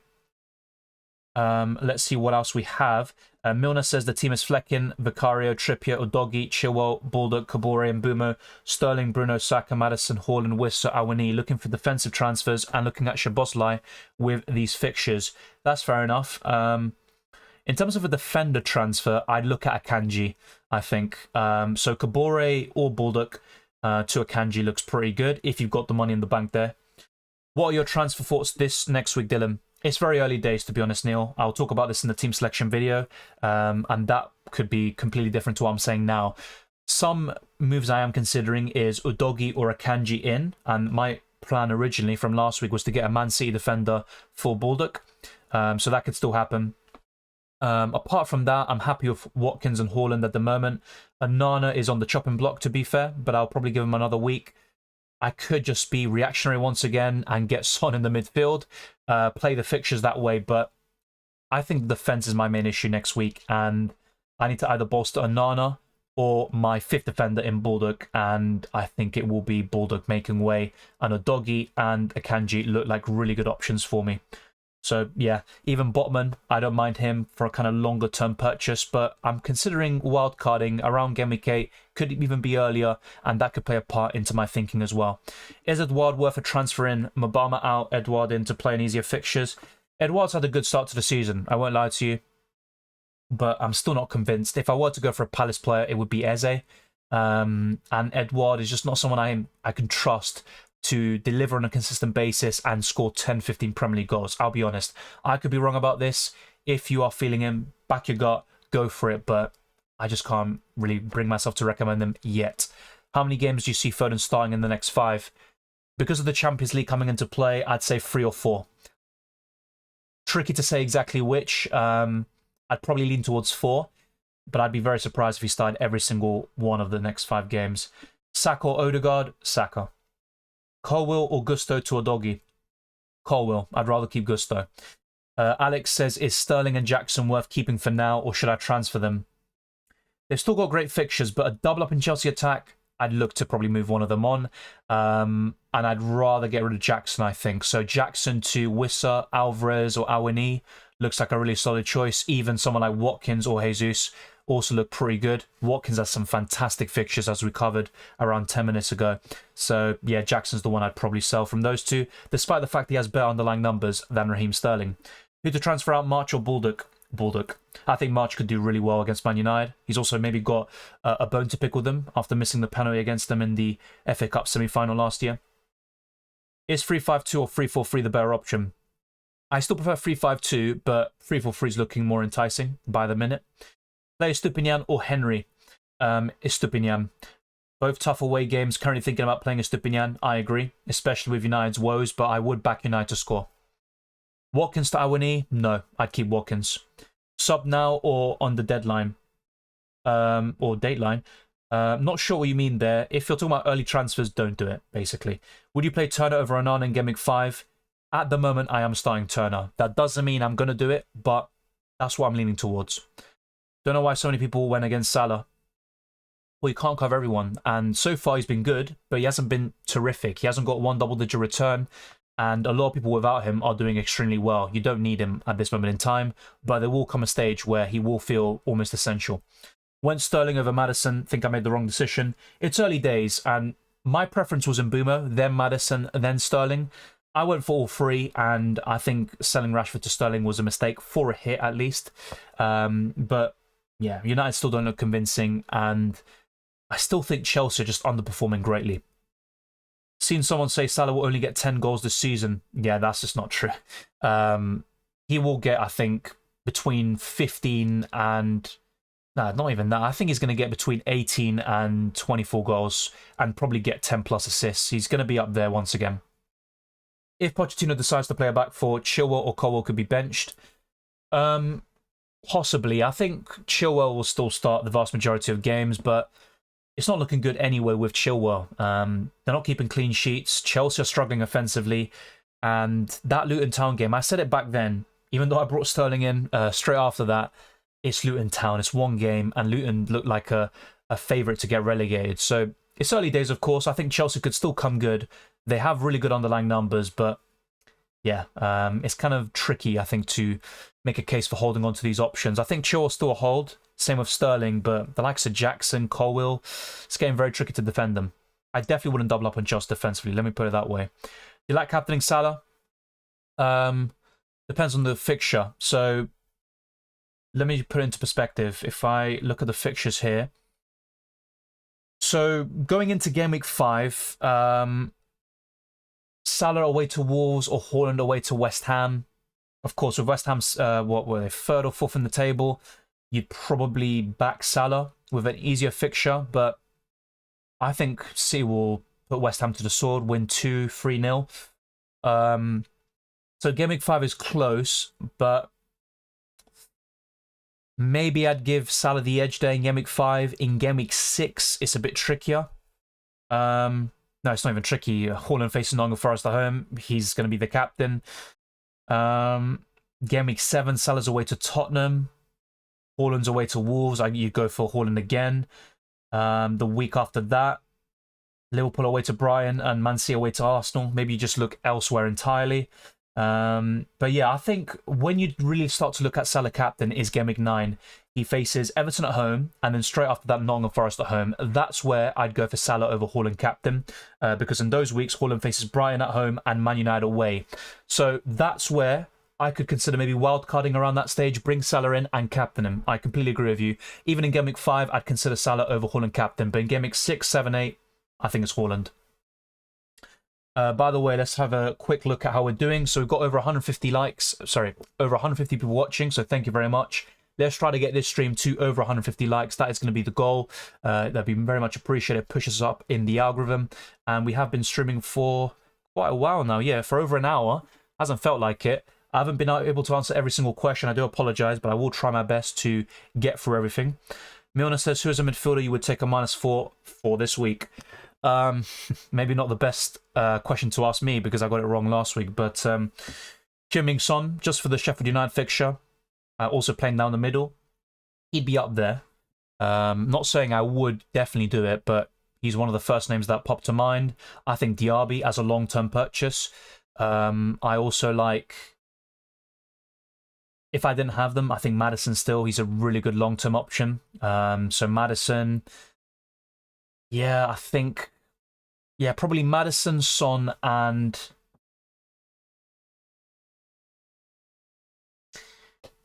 Salah. Yeah, maybe Salah because he's facing Wolves away. I still don't mind Diaz. I'm not sure if I'd take a hit for him, though. So yeah, my answer would be either Salah, Son, or Maddison. I think they're the top three. Best defenders to buy, Akanji or Doggy look really good. I think Akanji looks even better, though, despite City having maybe worse fixtures over the next 5 or 6. Play 3 of Akanji, Udogie, Chilwell, Stupinian. Udogie has to start against Sheffield United at home. I would play Chilwell, and I'd go for Akanji. The problem of owning Salah is that you only have funds for a cheaper midfielder to go with him. 2 other mid-price midfielders have done much better over the last 4 games. Yeah, look, he's been really consistent, but that's exactly what I'm talking about. He hasn't really justified his price tag yet, despite not blanking so far this season. So I completely agree. But there will come a time, especially in Game Weeks 9 and 10, where he's facing Everton at home, and he's also got Nottingham Forest at home, I think it is. We're all going to want to captain him in those weeks. Is Foden to Maddison a good transfer? I believe so. I still like Foden, by the way, but I would prefer Maddison. Is Stupinian or Botman against Brentford on Game Week 5? I don't back either team to keep a clean sheet, so I would go for Stupinian. What are your favourite defender picks? I'll talk more about this on the wildcard video as well, naturally, but I'd say Akanji, Udogie. I'd still go for Chilwell just about, but he's been very poor. Saliba. And 5th defender, I'd go for Botman. So that'd be my defensive 5. Best Liverpool midfielder. Well, overall it's Salah, but when you take price into account, I'd still make a case for Diaz. They're the top 2 for me. I know Szoboszlai was impressive yesterday, but it's either Salah or Diaz. I'm about 63k. I could get in Maddison to replace Foden next game week. Yeah, that looks pretty solid, and I would be concerned about Foden starting every single one of the next 5 games with the Champions League coming along. Best City defender long term, probably Akanji. For me, it's between him and Gvardiol, I'd go for Akanji. I think Watkins is done in my team now, but gotta wait and see how the international break treats people. Good point. I'd still keep Watkins, though. I know I might be really bullish, but, you know, scored a hat-trick against Hibernian, assisted in the first 3 games, really good underlying numbers, fantastic fixtures. Aston Villa still look good offensively. It's just those kind of difficult away games where Aston Villa seem to just get completely annihilated by Newcastle and Liverpool. So I'd keep Watkins for now. Thank you, Francis. It was a great game. I think Arsenal were lucky, and there was just fine margins in the end. Just got rid of Watkins for Alvarez. Good move. I like Alvarez a lot. I think he's a top quality player, but I'm not sure if I would have sold Watkins, to be honest. I think against Palace, and then you got Alvarez away to West Ham, I would back Alvarez more in Game Week 5. But from Game Week 6 to 10, I think Watkins outscores him, to be honest. Dead Game Week cash subbed in for Gvardiol, 69 points overall. Yeah, not great, Wei Seng, but look, it's early days. There's going to be a lot of fixture swings, and we're still kind of learning who the best players and teams are. Sefe says, Dylan, do you think the amount of additional minutes this season has contributed to less clean sheets? That's a great question. In the case of the Arsenal game yesterday, I think the minutes added on were fair, but the reason why it ended up going to 102 is because of the goal celebrations, which also played a part. And yeah, that just keeps on adding minutes on the clock. But I think that does play a part. Maybe not a huge one, but I'd say substantial enough to notice. Is Alexis McAllister a hold, or should I look to replace? I love McAllister as a player. I think he's one of the best midfielders in the Premier League, but I'd sell him. As an FPL asset, too deep. Yes, if Endo comes into the starting 11, McAllister could become more appealing, but I don't see it.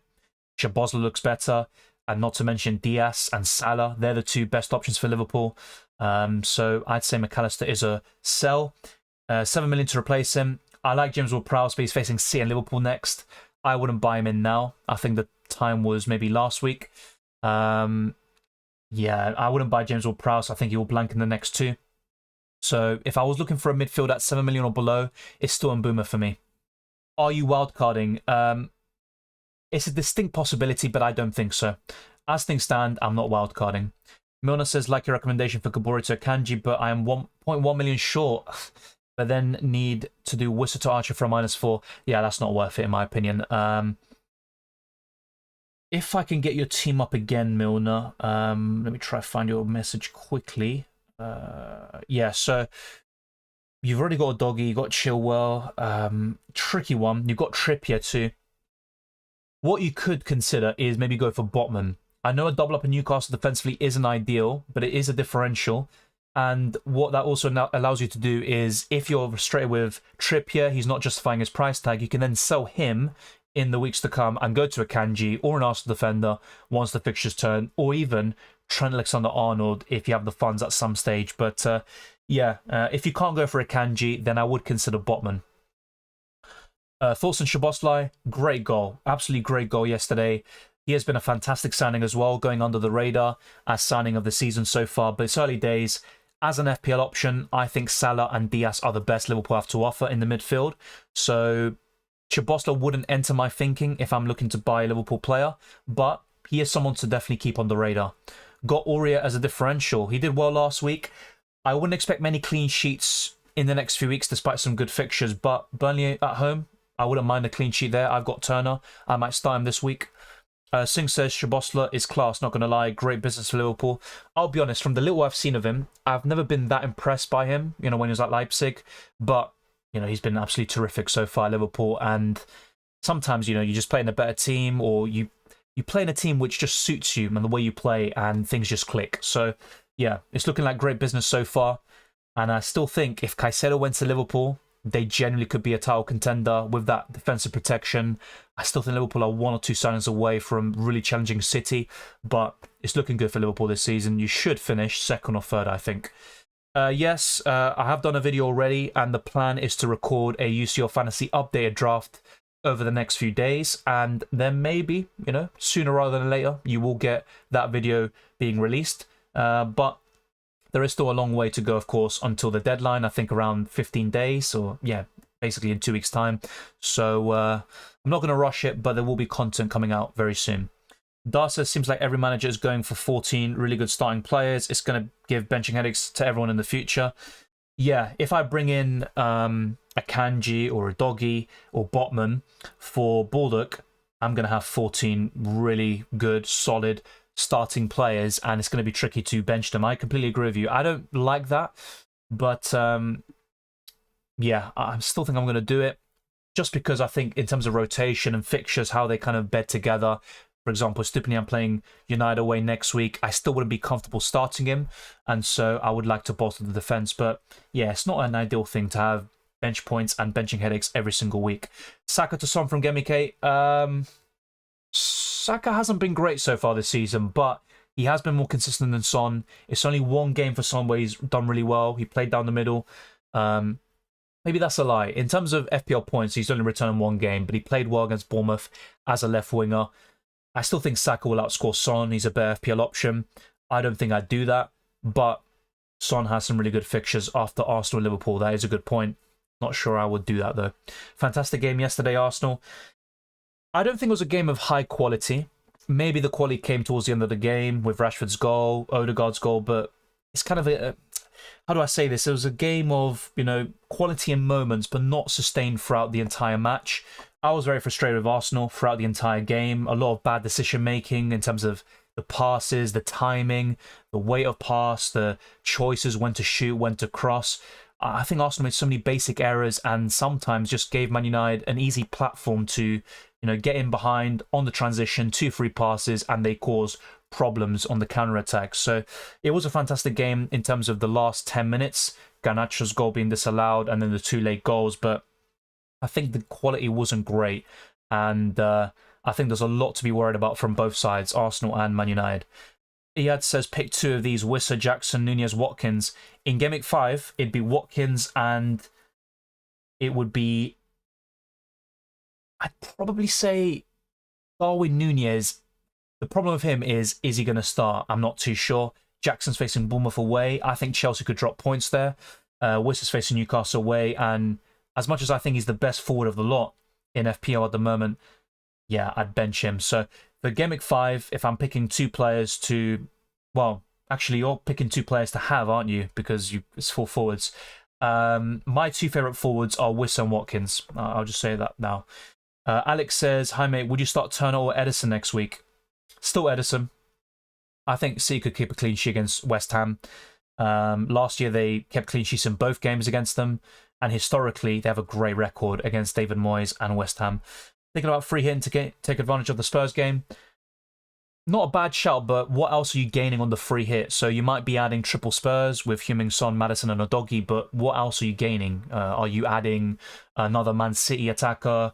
Are you adding maybe triple Arsenal? It just really depends for it to be ultimately worth it. Which one is easier to pronounce, Szoboszlai or Chukwuemeka? I don't even know, to be honest, because I haven't heard official pronunciations on both names. I actually struggle the most with Gavadio or Gavadio for some reason. I just haven't been able to, let it sink in my head. Out of those 2, maybe Chukwuemeka, but maybe I'm pronouncing both wrong. Maybe that's the case. Is it a good idea to have both Haaland and Alvarez as my 2 forwards? I think in specific game weeks, yes. Not long term, in my opinion. And look, it's early days. I could be wrong. I said from the start I believe Alvarez will get more game time this season, but with the Champions League coming along, I have a sneaky feeling the likes of Alvarez and or Foden could start being benched more often, and that's going to be very frustrating for those that buy them in. So I would rather spread things out a little bit. Supreme Sports says, my team is Onana, Chilwell, Stupinian, Akanji, Udogie, Baldock and Bumo, Rashford, Saka, Foden, Enzo, Watkins, Haaland, Jackson, 1 free transfer. Any suggestions? So I will immediately flag the players that are sellable. Onana, Baldock, Enzo Fernandez. Yeah, and maybe Jackson, potentially. But I think those are the biggest concerns for you. Onana, Baldock, and Enzo Fernandez. I don't know how much money you have in the bank. That also plays a part, but ideally, I would recommend upgrading Enzo Fernandez. I think that looks like a really good transfer to do. In terms of Baldock, you've already got a Kanji and a Doggy.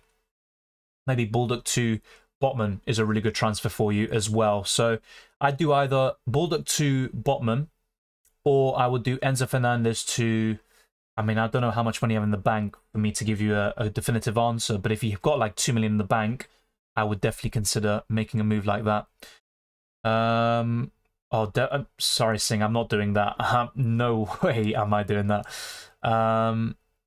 Let's see what else we have. Okay, so Dexter says, got 107, triple captain, now first in the league and 39th in the world, having a good season so far. That's putting it lightly, mate. 39th in the world is bloody good. Really good stuff, and fair play on the triple captain on Haaland. I doubt I'm going to get a better triple captain later this season. I hope I'm wrong, but 20 points. What more can you ask for? Flecken, Turner, Chilwell, Henry, Stupinian, Gusto, Baldock, Rashford, Bruno, Saka, Maddison, Foden, Haaland, Jackson, and Scarlett.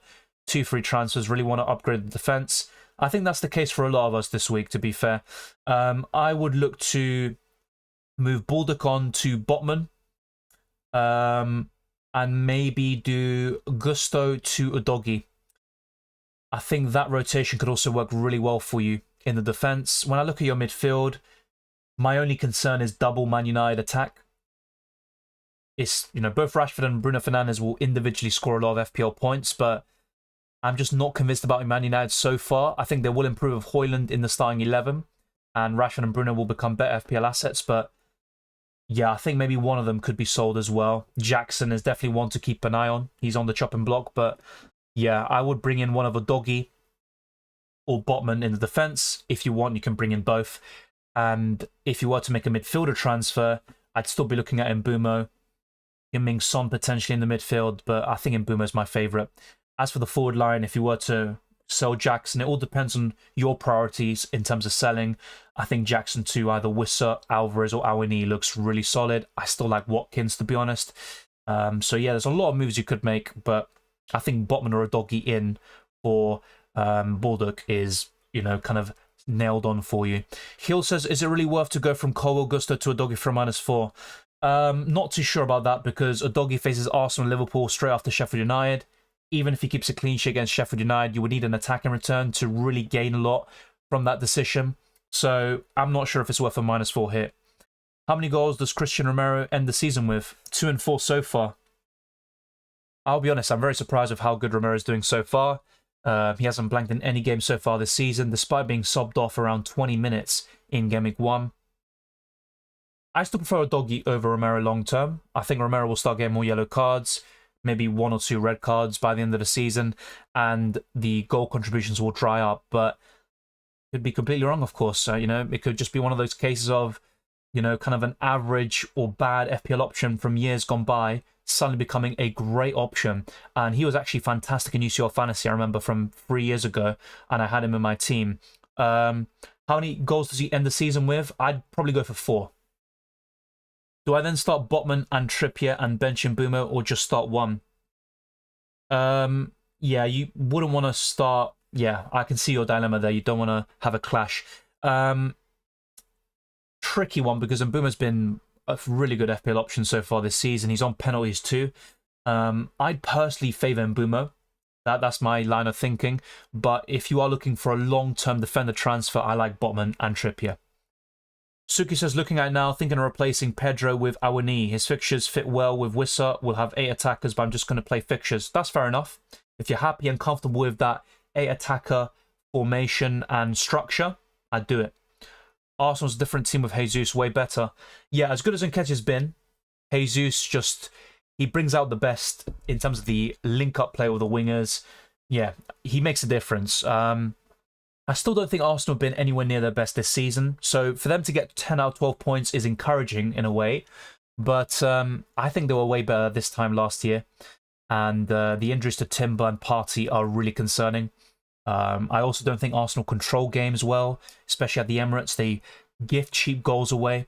So there's a lot to improve, but Jesus is a massive boost to Arsenal. Him coming back is massive. Best Joao Pedro replacement, 1.8 million in the bank. For me, it's between Wissa, Alvarez, and Awani. And if I had to go for one right now, it's probably Alvarez, assuming you have Mbeumo. It all depends, really, because I don't want to double up on Brentford defensively. At the same time, though, having Alvarez and Haaland, maybe not ideal with the Champions League coming along, so it's quite difficult. You mentioned not to get James or Prowse to replace McAllister. What are your thoughts on Diaby or Rodrigo? Yeah, I completely forgot about Diaby, to be honest, when I answered your question. I think Diaby's the one. Rodrigo, yes, he's going to get 100-plus FPL points. He'll score the occasional banger from outside the box. Also a threat from set pieces, but I'd go for Diaby. He's very explosive. Aston Villa have great fixtures, and Diaby's looked more impressive than Watkins so far this season. So, yeah, Diaby's the one, I think. And as for James Ward-Prowse, I think he'll tick along nicely this season. He's going to be very consistent, get 150-plus FPL points, but my main issue is his fixtures over the next 4. And as good as Sheffield United at home is in Game Week 8, I think it is, it's not good enough to justify buying him in now when he faces City next. I think he's going to blank there. Best short replacement for max 5.6 million over Stupinian, Udogi, Chilwell, Bulldog. I'd go for a Kanji, personally, despite the Man City rotation there. Yeah, I think that's the way I'd go. With UCL fixtures being out, when are you planning to make the UCL team draft? I said this earlier, I responded to a question earlier. The plan is to record a video over the next few days, and subsequently the video will be out as well. So over the next week, I think there will be a updated draft. I have already made a new team based on the fixtures. Is it that crucial to make a move Rashford to Maddison for a -4? If only it would be for 1 week.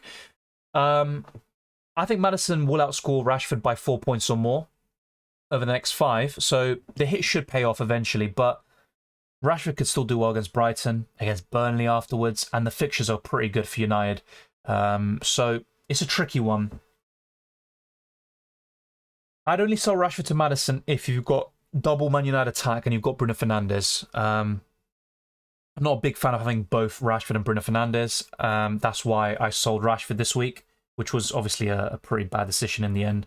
I call him Vardiol. Yeah, that sounds pretty simple, but I keep saying in a really woke way, and I saw some people call me out on it. Stuck at 2 million rank. Early days though, Wei saying don't worry about it. I had a really poor week this week in terms of, I dropped 800,000 places. I also was well below the average, so it is what it is. Any other season, Enzo as a 5 million midfielder playing quite advanced and on pens would be the rotation midfielder for most of our teams. Completely agree, but with the way Chelsea are underperforming in the attack, and with the amount of options in the midfield, I just can't bring myself to recommend an Enzo Fernandez over Foden, Diaz, Diaby. There's so many midfielders in the game, and to fit all of them in is quite the task. Could there be a potential double game week 20 for Man City and Brentford? I'm not too sure about that situation at the moment. I need to read up more on that situation. So once I do, I'll keep you updated. But yeah, of course, Man City will have the blank around, I think it's game week 18 because of the Club World Cup. You've got Burnley as well. That fixture, Luton Town, it's going to be a double game week at some stage. So I'll keep an eye on that, and I'll definitely make a note of it after the stream. So thank you for that. I still think United are poor than Chelsea, possibly the worst of the big six. It's difficult to say. I think United will finish above Chelsea. That's my prediction. But Chelsea so far this season have they've definitely got better underlying numbers, both defensively and offensively. I just think United have more quality. They've got Bruno Fernandes and Rashford who can bail them out. I think Fernandes is world-class. I don't see Chelsea having that world-class attacker to bail them out. So that could be a difference maker as well. Alisson save of the season versus Newcastle. Yeah, so far it's the save of the season. He's not a must-have goalkeeper, but if I was wildcarding, he'd be one of the first names I'd think about. Yeah. Thank you, Safir. I appreciate it. Omara puts his team. My team is Areola, Gay, Henry, Estupinian, Salah, Saka, Rashford and Boomer, Ward-Prowse, Wissa, Haaland, Onana, Gabriel, Sakiri, Taylor. There are some concerns. You've got Ward-Prowse and Areola facing Man City. I'd start Onana over Areola if you decide to keep your goalkeepers. Gay's not too bad with the fixtures in mind. Gabriel, now back in the side. He should start again against Everton. You could start him this week. So, yeah, in terms of kind of things to do, you've only got one free transfer. There's a long way to go until the deadline. Things can definitely change. But if I were to make a move, I would probably start looking at Ward-Prowse. Someone like Ward-Prowse or maybe even the goalkeeper. 0.4 million in the bank doesn't really leave you with much wiggle room. So you've got Gay, Henry, Stupinian, Gabriel. Yeah, it's not ideal, but maybe Ward-Prowse out to Diaby. Much better fixtures, and I just don't see Ward-Prowse doing very well, especially against City. Start March or Mbeumo. I think March has a better fixture on paper. I'd probably go for Mbeumo. On penalties, Newcastle haven't been impressive defensively. I'm probably going to go for Mbeumo at the moment. Start 2 out of Colwell, Saliba, Diaby and Mbeumo. It would be Diaby and Saliba. Romero's a yellow card merchant. Yeah, it was very surprising to see that he had no fouls committed in the first 3 games of the season. It's only a matter of time, I think. Have Enzo with 1.2 million in the bank. 1.2 million. If he had 1.5, it's an easy switch, I think, to a Diaby. That type of player. Saying maybe it's a conscious decision, but he still has it in him. He made a really on-the-edge challenge against Bournemouth, which some people were, calling for a red card for. But yeah, I think, trust me, he's got it in him. I think with Argentina generally he's quite calmer than he is with Spurs, but he is an aggressive defender. He's an aggressive man, probably. John Green says, hey, Dylan, sold Rashford for Sterling. Whoops, so did I, for a hit. Dropped from 150k to from 70k. Still not too bad. Great position to be in. Should I sell Sterling or Foden for Maddison? If I was selling one, it's probably Sterling. It's really difficult, I think, between Sterling and Foden to decide, but I think Maddison's better than both. Saka did get an assist, but he was a bit quiet. Do you think he just wasn't playing well, or was Dalot that good? I think Saka didn't play well. He also missed a easy chance. Straight Onana, should have scored. I think Wan-Bissaka defended better up against Martinelli because Arsenal attacked more from the left-hand side, so Wan-Bissaka was much more involved. With Saka, I don't know, I just think he was completely off it yesterday. Dar says, Sterling, Son and Mbeumo Diaby, rank these transfer-ins for Rashford. Great question. It would be Mbeumo first, Diaby second, Son third, Sterling fourth. The thing is, if Son's going to continue playing as a number 9 for Spurs, he could shoot up to first. There's no question about it. But I think Mbeumo is still number 1 for me. Then it's between Diaby and Son for second, and Sterling as bottom. Is it unthinkable not to have Haaland game weeks 8 to 15 when they have a tougher stretch? It's so difficult to say that because Haaland is fixture-proof. He can do well in any single game week. Maybe because his ownership will still be at least 85%. And going without him, yes, there will be the odd time where you benefit greatly from that sort of decision. But if he gets like a brace or a hat-trick and you don't have him, that could absolutely decimate your rank. I don't want to promote kind of this effective ownership, maybe fear-mongering, but it's worth considering when making this type of decision. So is it unthinkable? Maybe not, but most FPL managers, the vast majority will still have him, and I just don't see kind of a general consensus to push away from him and go for something different. Get Son for Bruno or Saka? As good as Son looked in Game Week 4, I'd say no. I think Bruno and Saka are still better options long term. Genius Gamer says, who would you say has the best squad depth from the top 6? Still Man City. The reason why I say this is not a question of quantity, it's a question of quality. So you've got Akanji. He can play centre-back, left-back, right-back. Bernardo Silva, he played left-back last season. He can play anywhere. Right wing, left wing, centre-mid, even as a defensive midfielder alongside Rodri in a 4-2-3-1 formation. He can play attacking midfielder. He can play false 9.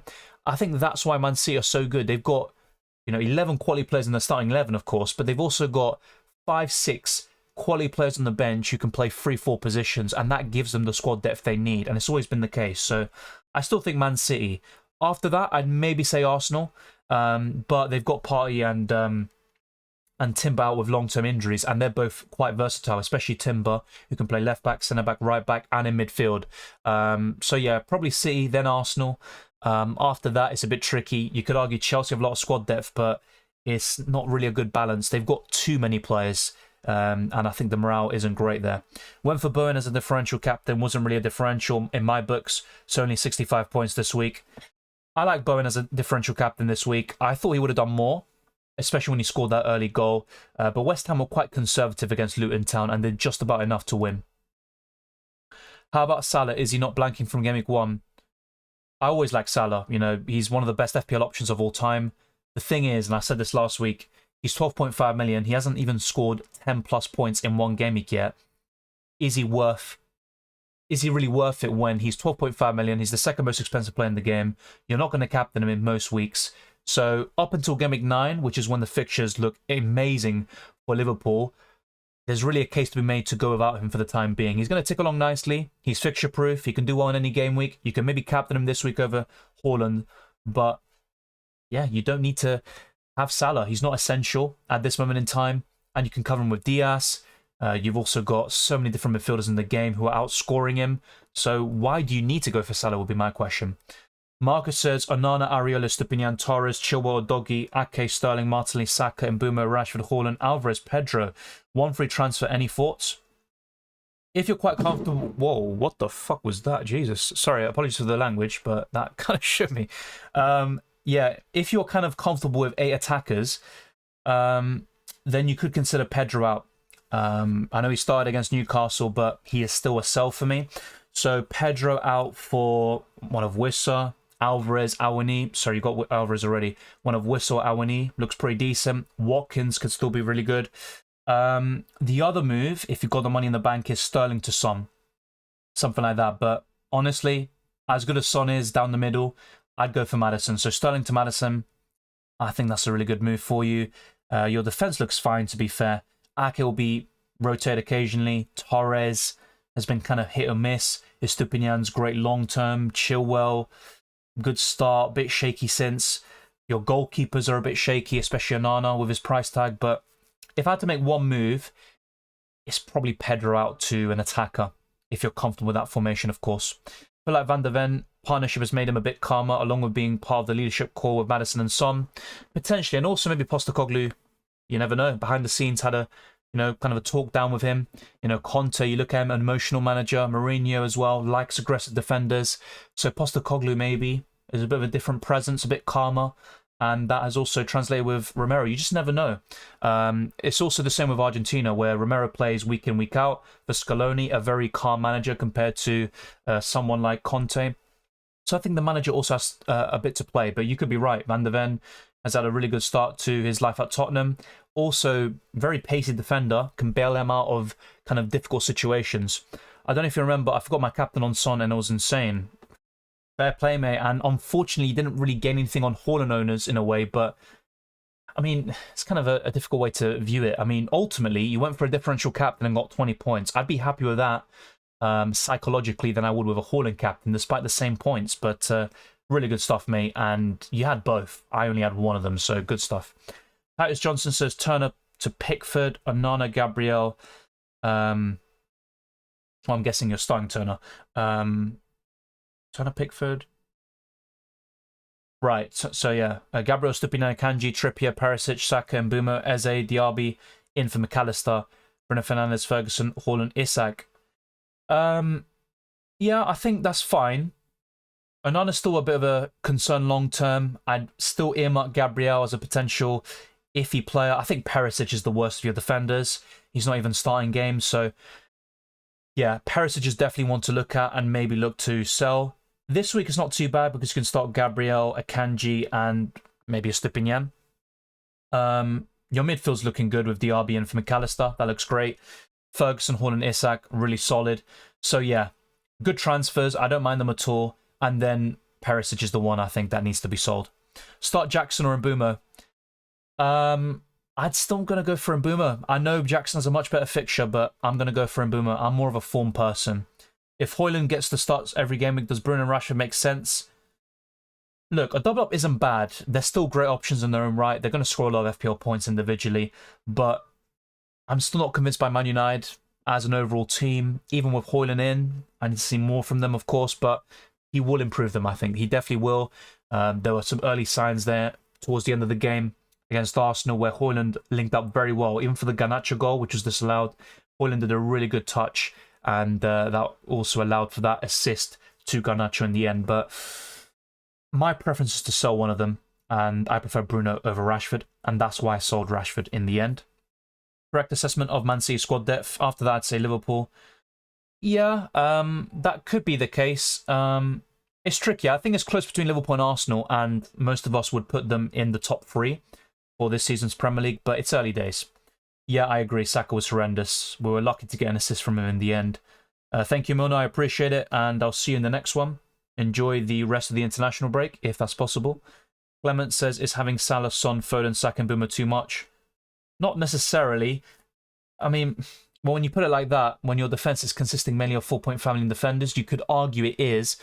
There are plenty of good options in the 4-point family and bracket. Udogie, Rico Henry, Pau Torres, Matty Cash.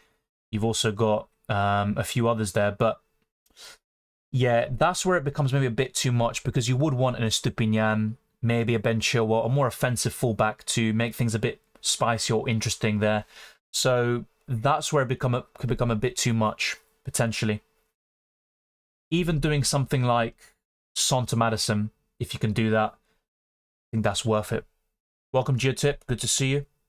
Eze and Watkins to Archer and Salah for a -4. As much as I like Salah, no.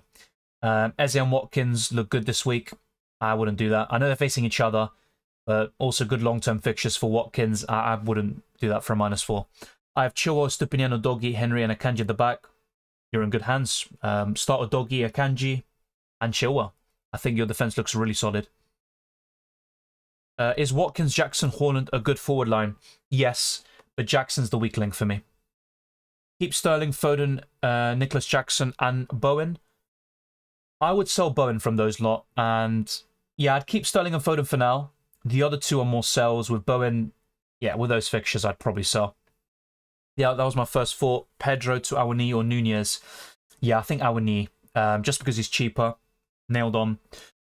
I know they sound Origi, but you'd back Awani to get a lot of minutes. With Nunez, you still have that doubt about, is he going to start, consistently? We need a cap on the number of times a player can be captain throughout the season. Yeah, with Haaland in the league, I completely agree. That would make it more interesting. I did forget to make a transfer when Ricardo got that hand injury there. So I didn't, that was a bit of a mistake for me. I forgot the deadline. I didn't use the final fix chip. I actually don't know. I think I'd Aston Martin. I had to do that in order to bring in, the transfers I wanted to make. I think Lawson did all right for me.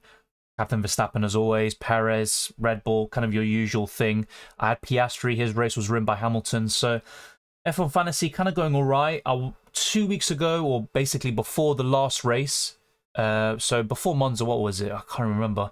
But basically, let's put it this way. Around 3-4 weeks ago, I was around 4,000 in the world. I was in a really good rank. I've probably gone down a little bit. Shabozla in Scouse. Fair enough. I sold Rashford over Bruno as well for Sterling. Yeah, I backed Rashford to outscore Bruno against Arsenal, and I said that last week. But long term, I think Bruno's the better option, and that's why I did it. I don't regret that. My regret is selling Rashford to Sterling for a hit. Thoughts on Leno? One of the best 4-point family and goalkeepers, but Fulham, they concede too many chances, and that is kind of both a plus and a negative, because Leno makes a lot of saves because of it. He can get bonus points, but I don't see many clean sheets for Fulham. Even against Luton, I think they'll concede. You think Newcastle will come back? Yes. Ultimately, I don't think they will get to the points tally of last season because of the Champions League. They're in the group of death. It's going to be very tricky for them. They don't have much squad depth. And they might have been, maybe not found out, but I think teams know how to play against them more than they did last season when they kind of just physically overwhelmed them. So I think Newcastle will offer some decent value in FPL. Botman, Trippier, Isak, all on the radar. But I don't think it'll be a case of 2 or 3 Newcastle players is a must like it was at this stage last year. I think Arsenal have all right squad depth, but with Partey and Timber falling away, you could question the depth. If Gabriel, Saliba, Rice or Saka get injured, there's going to be some problems. Yeah, if Saka gets injured, they'd probably play Reece Nelson there. Or maybe Fabio Vieira, who played there at times for Porto. Yeah, it suddenly doesn't look as great. So that's the thing with Arsenal. They're relying heavily on certain key players not getting injured. Rice is kind of a great signing in respects that Partey is an injury-prone player. He's missing, and they still were able to beat United without him. So, yeah, it's a really big blow to lose Partey and Timber. Thank you, Fingon. I'm going back to Salah. That's completely fair enough, and don't let me discourage you from Salah. I just want to put that question out there. If having him or bringing him back in means that you are weakening your starting 11 or maybe jeopardizing other transfers, I would reconsider. Start 3 out of 4. Diaz, Saka, Alvarez and Matoma. Based on the fixture, you know what? As good as Alvarez is, and I like him a lot, I would go for Diaz, Saka and Matoma. As things stand, United's injuries, I think Matoma could do really well. Saka and Diaz are the ones you definitely start, and then it's between the last two, and at the moment I'd probably go for Matoma, but in 2 weeks' time I could reconsider, of course. Things change very quickly. Jackson to Awani this week. I'm not against that, to be honest. I'm not convinced by Chelsea offensively. They've got really good underlying numbers, I have to say, and Jackson has great XG, a lot of big chances, I think 6 overall. He's not finishing them, and that's the big concern. Awani, though, really good striker at the moment. A run of 8 games with a return. He's really impressive, I have to say that. Heard that Mickey Mouse placed an order on Amazon. He wants an Everton watch for Christmas. Oh my god, here we go. Bowen to Son. Yeah, looks really good. And you could do that sort of thing where you hop off one midfielder and go to another. And then when Son plays Arsenal and Liverpool, you could go to, I don't know, someone else that tickles your fancy by that stage. But I still prefer Maddison over Son, if I'm being completely honest. But Son is down the middle. You can't argue against that at the moment. Also now, he's one of the best forwards in the game at the moment. It's a run dating back from Game Week 34, 35 from last season. Really consistent. He's so cheap. Nottingham Forest have some decent fixtures, and they've got some good players too. I don't think Diaz will play every single game in terms of starting, especially when the Europa League comes along and the Carabao, but I think he's more nailed on than Darwin. And in terms of forwards, it's Salah, then Diaz, and then Gakpo, I think. In terms of nailed on, I don't think Gakpo's a good FPL option at the moment. Dylan, I went for a shower and had my dinner. You're still here? Yeah, I appreciate that. Yes, we've been going on for almost 2 hours. This kind of goes along really quickly. There's a lot of questions, which I appreciate. There's a lot of good discussion. You don't even need to talk about FPL. If you've got another question, I even put a tennis poll out earlier for a bit of banter. And yes, good to talk about other stuff too. Still rely on Watkins. He's been frustrating, and I even said this in Game Week 3 when he got an assist, but no goals still a week on later. I still think he's going to come good. With those fixtures, with the way Aston Villa attack, it's only a matter of time before the goals come in. Best forward line in the league? That's a great question. I don't think there's a clear standout. I think Man City will score the most goals, but you know, you say it like their front three is technically at the moment Foden, Alvarez, and De Bruyne. Sorry, and Haaland. I'd still say City, but really close then after between Arsenal and Liverpool for the second best attack. I think when it's Jesus, Martinelli, and Saka, oof, tricky one. It really is. Wow, it's really tricky, but I'd probably go for Arsenal's attack second, Liverpool third, but honestly, you could put that in any order. But for me, City still have the best attack. Thank you, O'Shankly. Yes, we do have a Champions League Fantasy League going on. It's on the community tab on my channel. It's on my Twitter too. All the links are in the description below. If you go to any of my UCL fantasy videos from this season, there will be a link to that and also the league code. And you can join the FPL League too. It's on screen here, 7EG67U. There's the league code for FPL in the description down below. Arsenal, Man United, Man City are top three. Tottenham, Newcastle, Liverpool, and Chelsea are going to compete for top four. What do you think about it? It's too early to say anything, but I disagree. I think Liverpool will finish above Man United. And I said that a week or two ago as well. As bad as United have been so far this season, I think they finished top four. Because if you base it on so far this season, you'd probably put Tottenham to finish fourth. And I don't think they will. I think they'll finish fifth or sixth. Thank you, AMB, for the super chat. Thoughts on Son? I prefer Maddison. We actually covered them earlier on. So just to recap. We compared their stats over the first 4 game weeks of the season, and Maddison is better. But when you look at the fixture, for the stats for game week 4, there is a bit of a shift. But it's only 1 week's worth of data. It's very difficult to judge, and it's facing Burnley, who Son has a good record against. He scored that solo goal against them a few years ago, and I think Burnley are one of the worst defenses in the league so far this season. So I would definitely be a bit careful with Son. I think he'll do really well against Sheffield United, and he's a good option playing down the middle. But my preference is with Maddison, despite the fixtures, or I keep saying fixtures, the stats in Game Week 4, definitely it points towards Son being the better asset. But I think Maddison's going to be more consistent if he can stay fit. And that's my main concern with James Maddison. If he can do that, have a run of games, not get injured, I think he's one of the best midfielders in FPL this season. He is one of the best signings this summer. He was exactly what Spurs needed, a creative midfielder with the goals and assists output. And he's doing a tremendous job so far. So yeah, my answer would be, can't even speak English so far. My answer would be James Maddison still, but Son is of course on the radar playing down the middle. So thank you AMB for the super chat. Let me know if you disagree. Is it good to start Awani? Yes. Do you like Diego Schwartzman? Not really, to be honest. I don't think he's a bad player, but yeah, just no.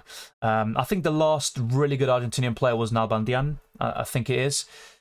But it's been many years since, you know, Argentina have had like a Grand Slam winner.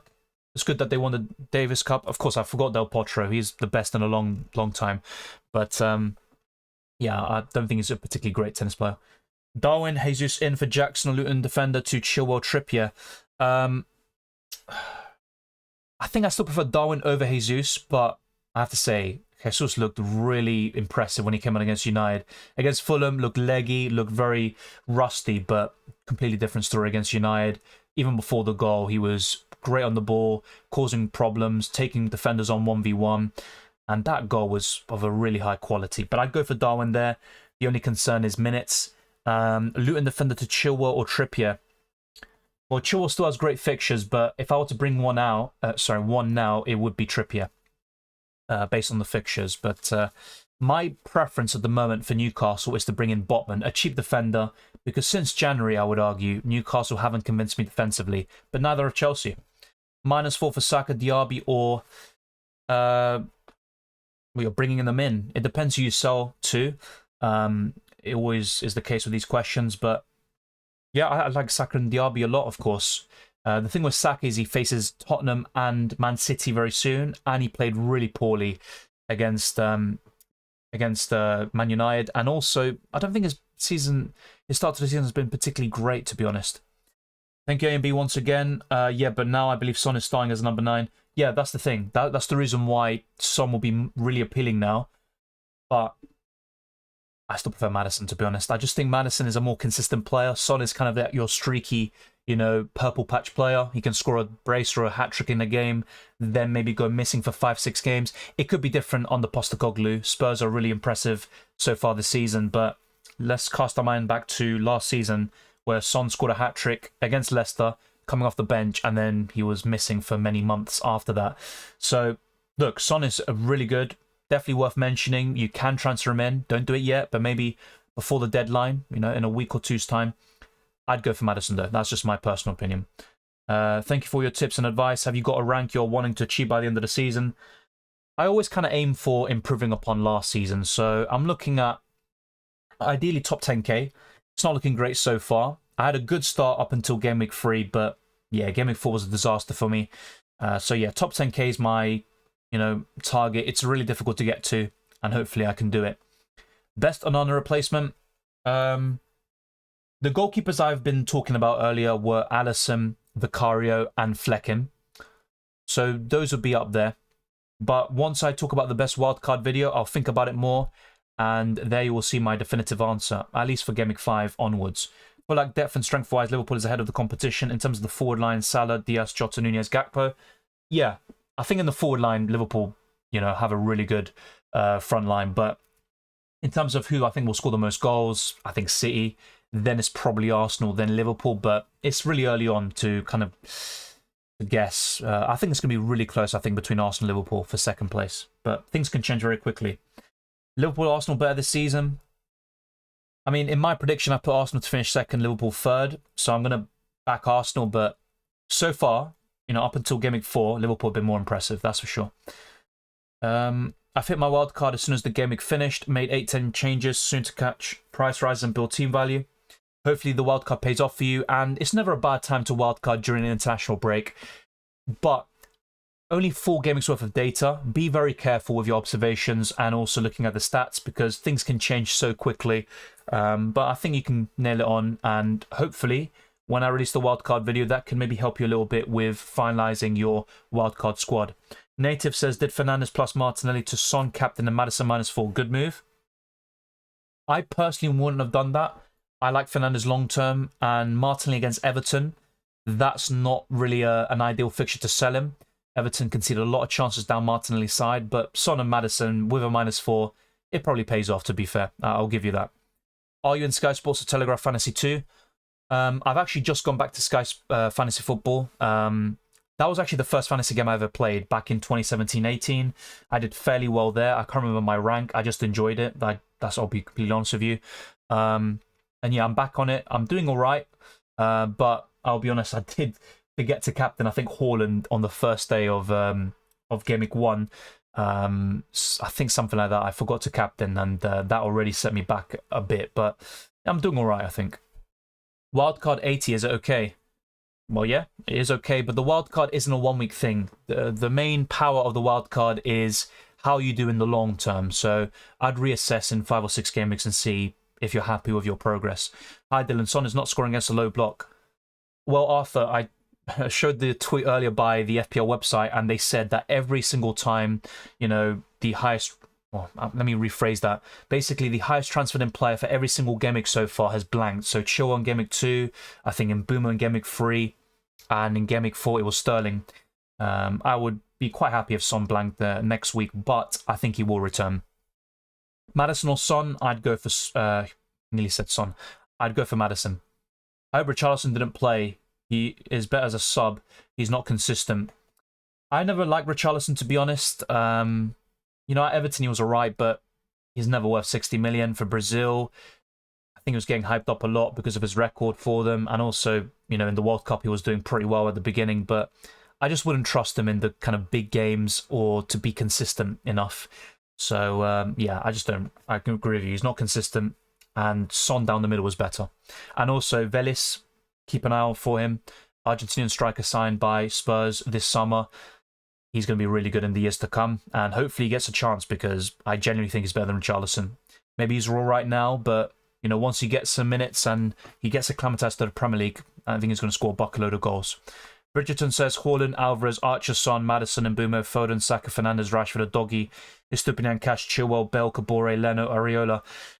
Good squad. I like your forward line. Your midfield looks really good this week, but in terms of your fifth midfielder, it's between Saka and Fernandes for me. Yeah, I think that's the way to go. Yeah, it's tricky to kind of distinguish them at the moment. I think Fernandes with the fixtures, you'd probably give him the edge of a Saka. I would be a bit concerned about Bell, Kabore. I don't rate any of them. Also your goalkeepers. I know Leno's been really good. He's going to get a lot of points regardless, but I just don't trust Fulham to get clean sheets. I wouldn't sell Leno this week because he faces Luton Town at home. But, yeah, I think the main concern is with that kind of fifth defender. But your team looks really good overall. Deadly for you two says, hey, Dylan, I have the same midfield as yours. Would he change Son to Fernandes or Sterling? If I had the funds, I'll be honest, I would consider Sterling to Son. Just because Son's playing down the middle. Spurs look much more impressive than Chelsea. Oddly enough, Chelsea have better underlying numbers and Spurs are overperforming their XG, so that does play a part. I don't expect Son to be consistent, but he has a high ceiling. So kind of in the same mold as Sterling, it could be a bit of a trap. I wouldn't sell Fernandes to Son. No way. Definitely not. I think Fernandes is a better option. Sterling, though, that's debatable. I'd be more open to it. Ultimately, deadly for you two, I'd probably roll. If I were to make a transfer, it'd be Sterling to Son. Don't sell Fernandes, though. Definitely not. Mr. Sky says, I want to change Saka to Odegaard. I wouldn't do that. Yes, Odegaard scored against Man United. Saka was really poor. Missed a great chance. Got an assist and a yellow card, but Saka's a better option than Odegaard, in my opinion. He's on penalties most of the time. And whilst Odegaard is great for bonus points, probably better than Saka in that. I think Saka outscores him this season. I don't think that's a necessary transfer. As for Watkins to Ferguson or Alvarez, my answer is neither, to be honest. If you insist and you really want to do it, I'd go for Alvarez because I think Ferguson just gets rotated way too much. And whilst Alvarez does from time to time, I think he'll get more starts than Ferguson. But Watkins for me is a keep. I have a bad record with Maddison and his injuries. That's why I want to cover from Spurs. And Son is looking grey as a 9. Yeah, I have a similar situation with Foden. Bad record with him in FPL. That's fair enough. You know, play the game your way. And if you're feeling Son and you think he's going to continue playing down the middle and doing really well, he's a great transfer, I think, long term. But I still prefer Maddison for me. Leno's a good option, yes. He faces Luton this week, but I'll be honest, I think long term there are better goalkeepers like Alisson, maybe Vicario, and Flecken. Botman is injured, right? Well, there is an international break now. He should be fine, I think, for the next game. And yeah, it was kind of just a minor problem that he got in Game Week 3. So if you actually check the recent injury update for Sven Botman. So yeah, the latest about him is it's very bruised, very swollen. So he's been very lightly jogging this week. We'll see how he is today and then make a decision for the weekend. There's a small chance. So yeah, look, I'll be honest, it's not a long-term injury. He should be fine for Game Week 5, and I'd expect him to be back. So I'd recommend him if you're looking for a budget defender. How can Liverpool play without a defensive midfielder? Well, that would be my concern with them, especially in the bigger games. They struggled against Chelsea. To put into perspective, Nottingham Forest beat Chelsea, so did West Ham, and Liverpool got a draw there. But of course, football's not that simple. And I think Chelsea raised their level for Liverpool, and things like that play a part. But yeah, Liverpool without a defensive midfielder. Maybe in the bigger games they'll play Endo, and that will allow McAllister to play a bit further forward with Szoboszlai. So it's a bit difficult, I think. But yeah, I think Endo will have a big part to play this season. McAllister's playing at the number 6 position. He's doing a good job there, but I think against the bigger teams, I think it could struggle there. I saw Matoma for Son, already a Maddison, double up for Spurs is good. For this week, yes, I'm not too sure about double up in Spurs long term. I know they're scoring a lot of goals, and they'll probably do that for a long while, but yeah, I'm maybe a bit conscious of the mistakes I made in my Game Week 1 team selection, doubling up on Arsenal and Man United midfield, regretting that. So that also plays a part in my thinking. Captain Awini, Game Week 5. I'm not sure if I captain him, but he is a really good option this week. Will Højlund start every game at Man United? I think he'll start the vast majority, if not all. Yes, he was bought for 72 million. He's got a lot of potential. He's very highly rated from his time at Atalanta. So yeah, he is worth considering, but Bruno Fernandes for me is the number 1 Man United asset. Then it's going to be Rashford. I consider to bring in Jesus. Yeah, I'm not completely against it, but let's put it into perspective. He just came back from an injury. Arsenal have Everton away, then Tottenham at home, then Bournemouth away, then City at home. Those aren't great fixtures. And you've got Watkins with better fixtures. I think you outscore him. You've got Wissa. You've got Alvarez. I think there are better alternatives elsewhere. Just for me. Dylan, that's my wildcard team. Which goalkeeper combination do you suggest? And which 4 million defender? As a 4 million goalkeeper, it's up to you. Either Turner or Areola. As a main goalkeeper, I would consider Alisson. But I will talk about this more in the wildcard video. Best time to wildcard, completely team-dependent question, but I would consider Game Week 8 for my own team situation. No, definitely not. I wouldn't do Saka to Son for a -4. No way. Start Henry or Diaz? Diaz. I have a midfield of Salah, Saka, Mbumo, Diaby, and Maddison. Any improvements I should make? Your midfield looks incredible, to be fair. No. As appealing as Son is this week, I don't think you need to make a move because Mbumo's benchable in Game Week 5, but afterwards, great fixtures, and he can still tick along nicely in any given game week. Still Saka for me, Dennis Odegaard, then Martinelli, but really close between the 3, and I don't see much separating them. What to do with Chelsea assets and Foden? Chelsea's not playing good despite the good run of fixtures. Well, Chelsea have really good underlying numbers in terms of XG and XGC. They are underperforming, and that's down to a lack of quality in the squad, which is surprising considering what they've spent, but that's the situation they find themselves in. I think they should have more points on the board so far this season. They played well against West Ham in the first half. They ended up losing 3-1. Against Nottingham Forest, they lose when they really should have done better. So I think with Chelsea, it could be just a long-term thing where you have to be patient and wait. In terms of FPL assets, though, that's different. And I definitely wouldn't triple up. If you've got that, I'd start trimming them down ASAP. As for Foden, my main concern with him is minutes and rotation with the Champions League coming along.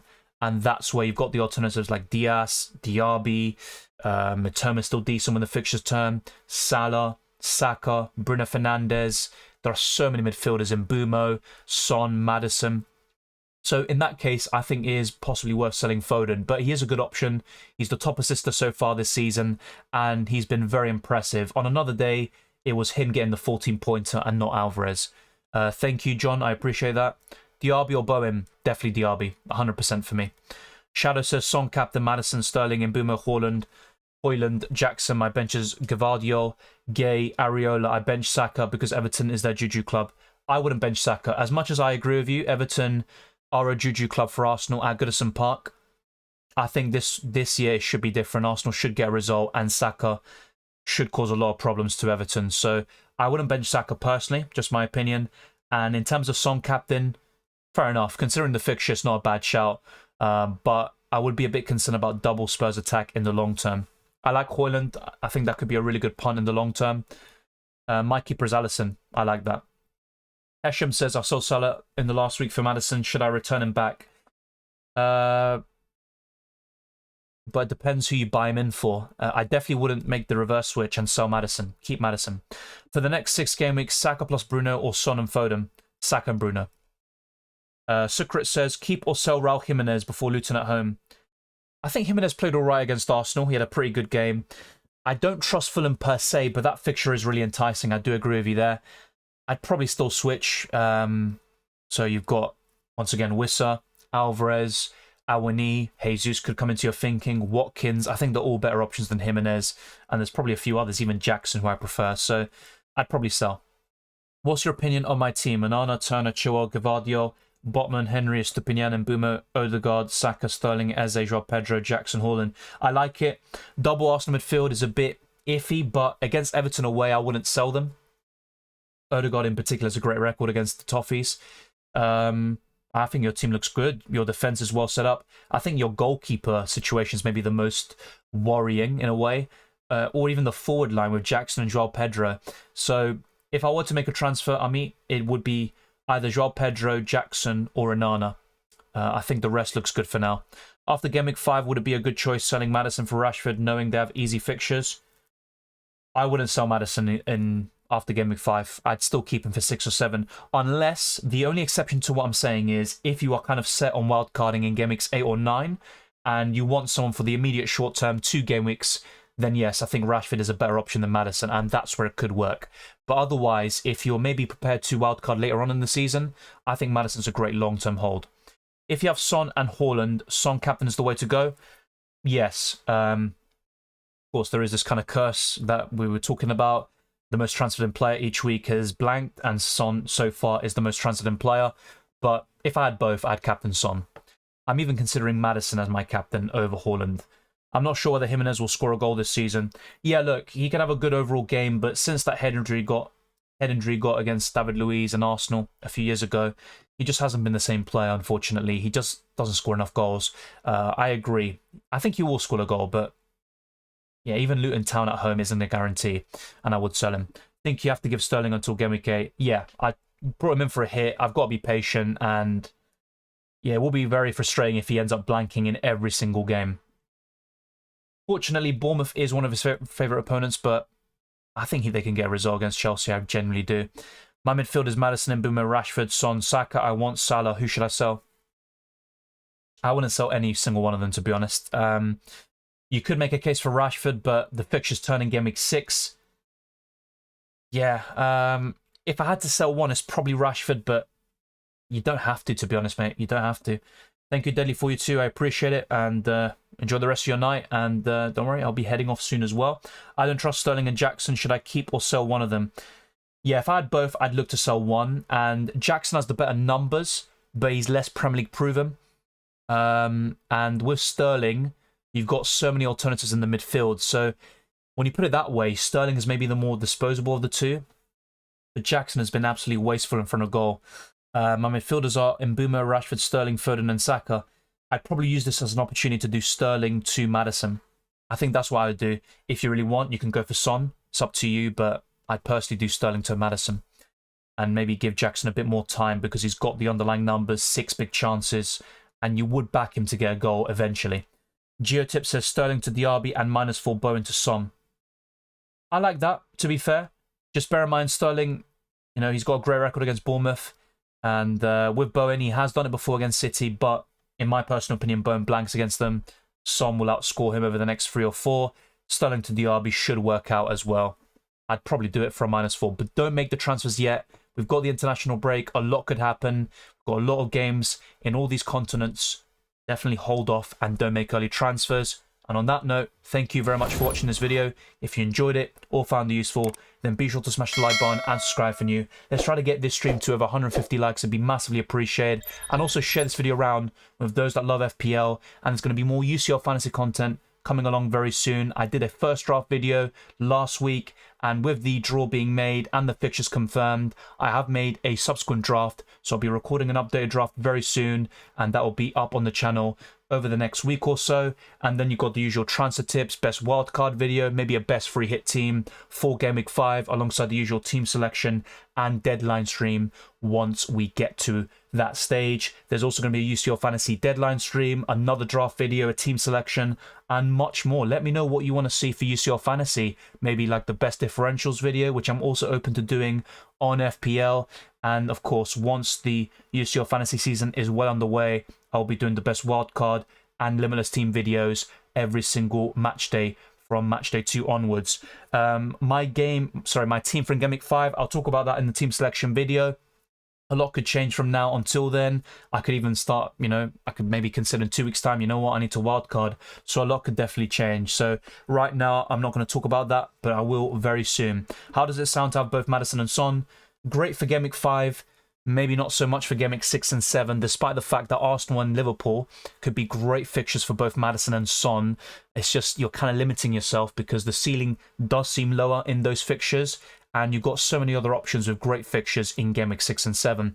Best Gameweeks for wildcard. I can't say this for everyone and generalize, but for a lot of people with a template team, I would probably look around Gameweek 8 or 9 as a really good time to wildcard. Thank you very much for watching. Check all the links in the description below for the Twitter and Instagram, DylanRCM. There's also the Discord server where we're growing and growing. We've got over 300 members and we've got bots for the prices, the lineups, and so many other tools. So the Discord server has everything you need if you're an FPL manager. And there's also a UCL fantasy chat there as well. And when a World Cup fantasy or Euro fantasy game comes along, we also talk about there as well. There's the Draft Town link in the description below. There's also going to be many more links. So just check all of them out. I'd highly encourage you to do so. Thank you very much for watching. I'll see you very soon for more videos and streams. And I hope you enjoy the international break.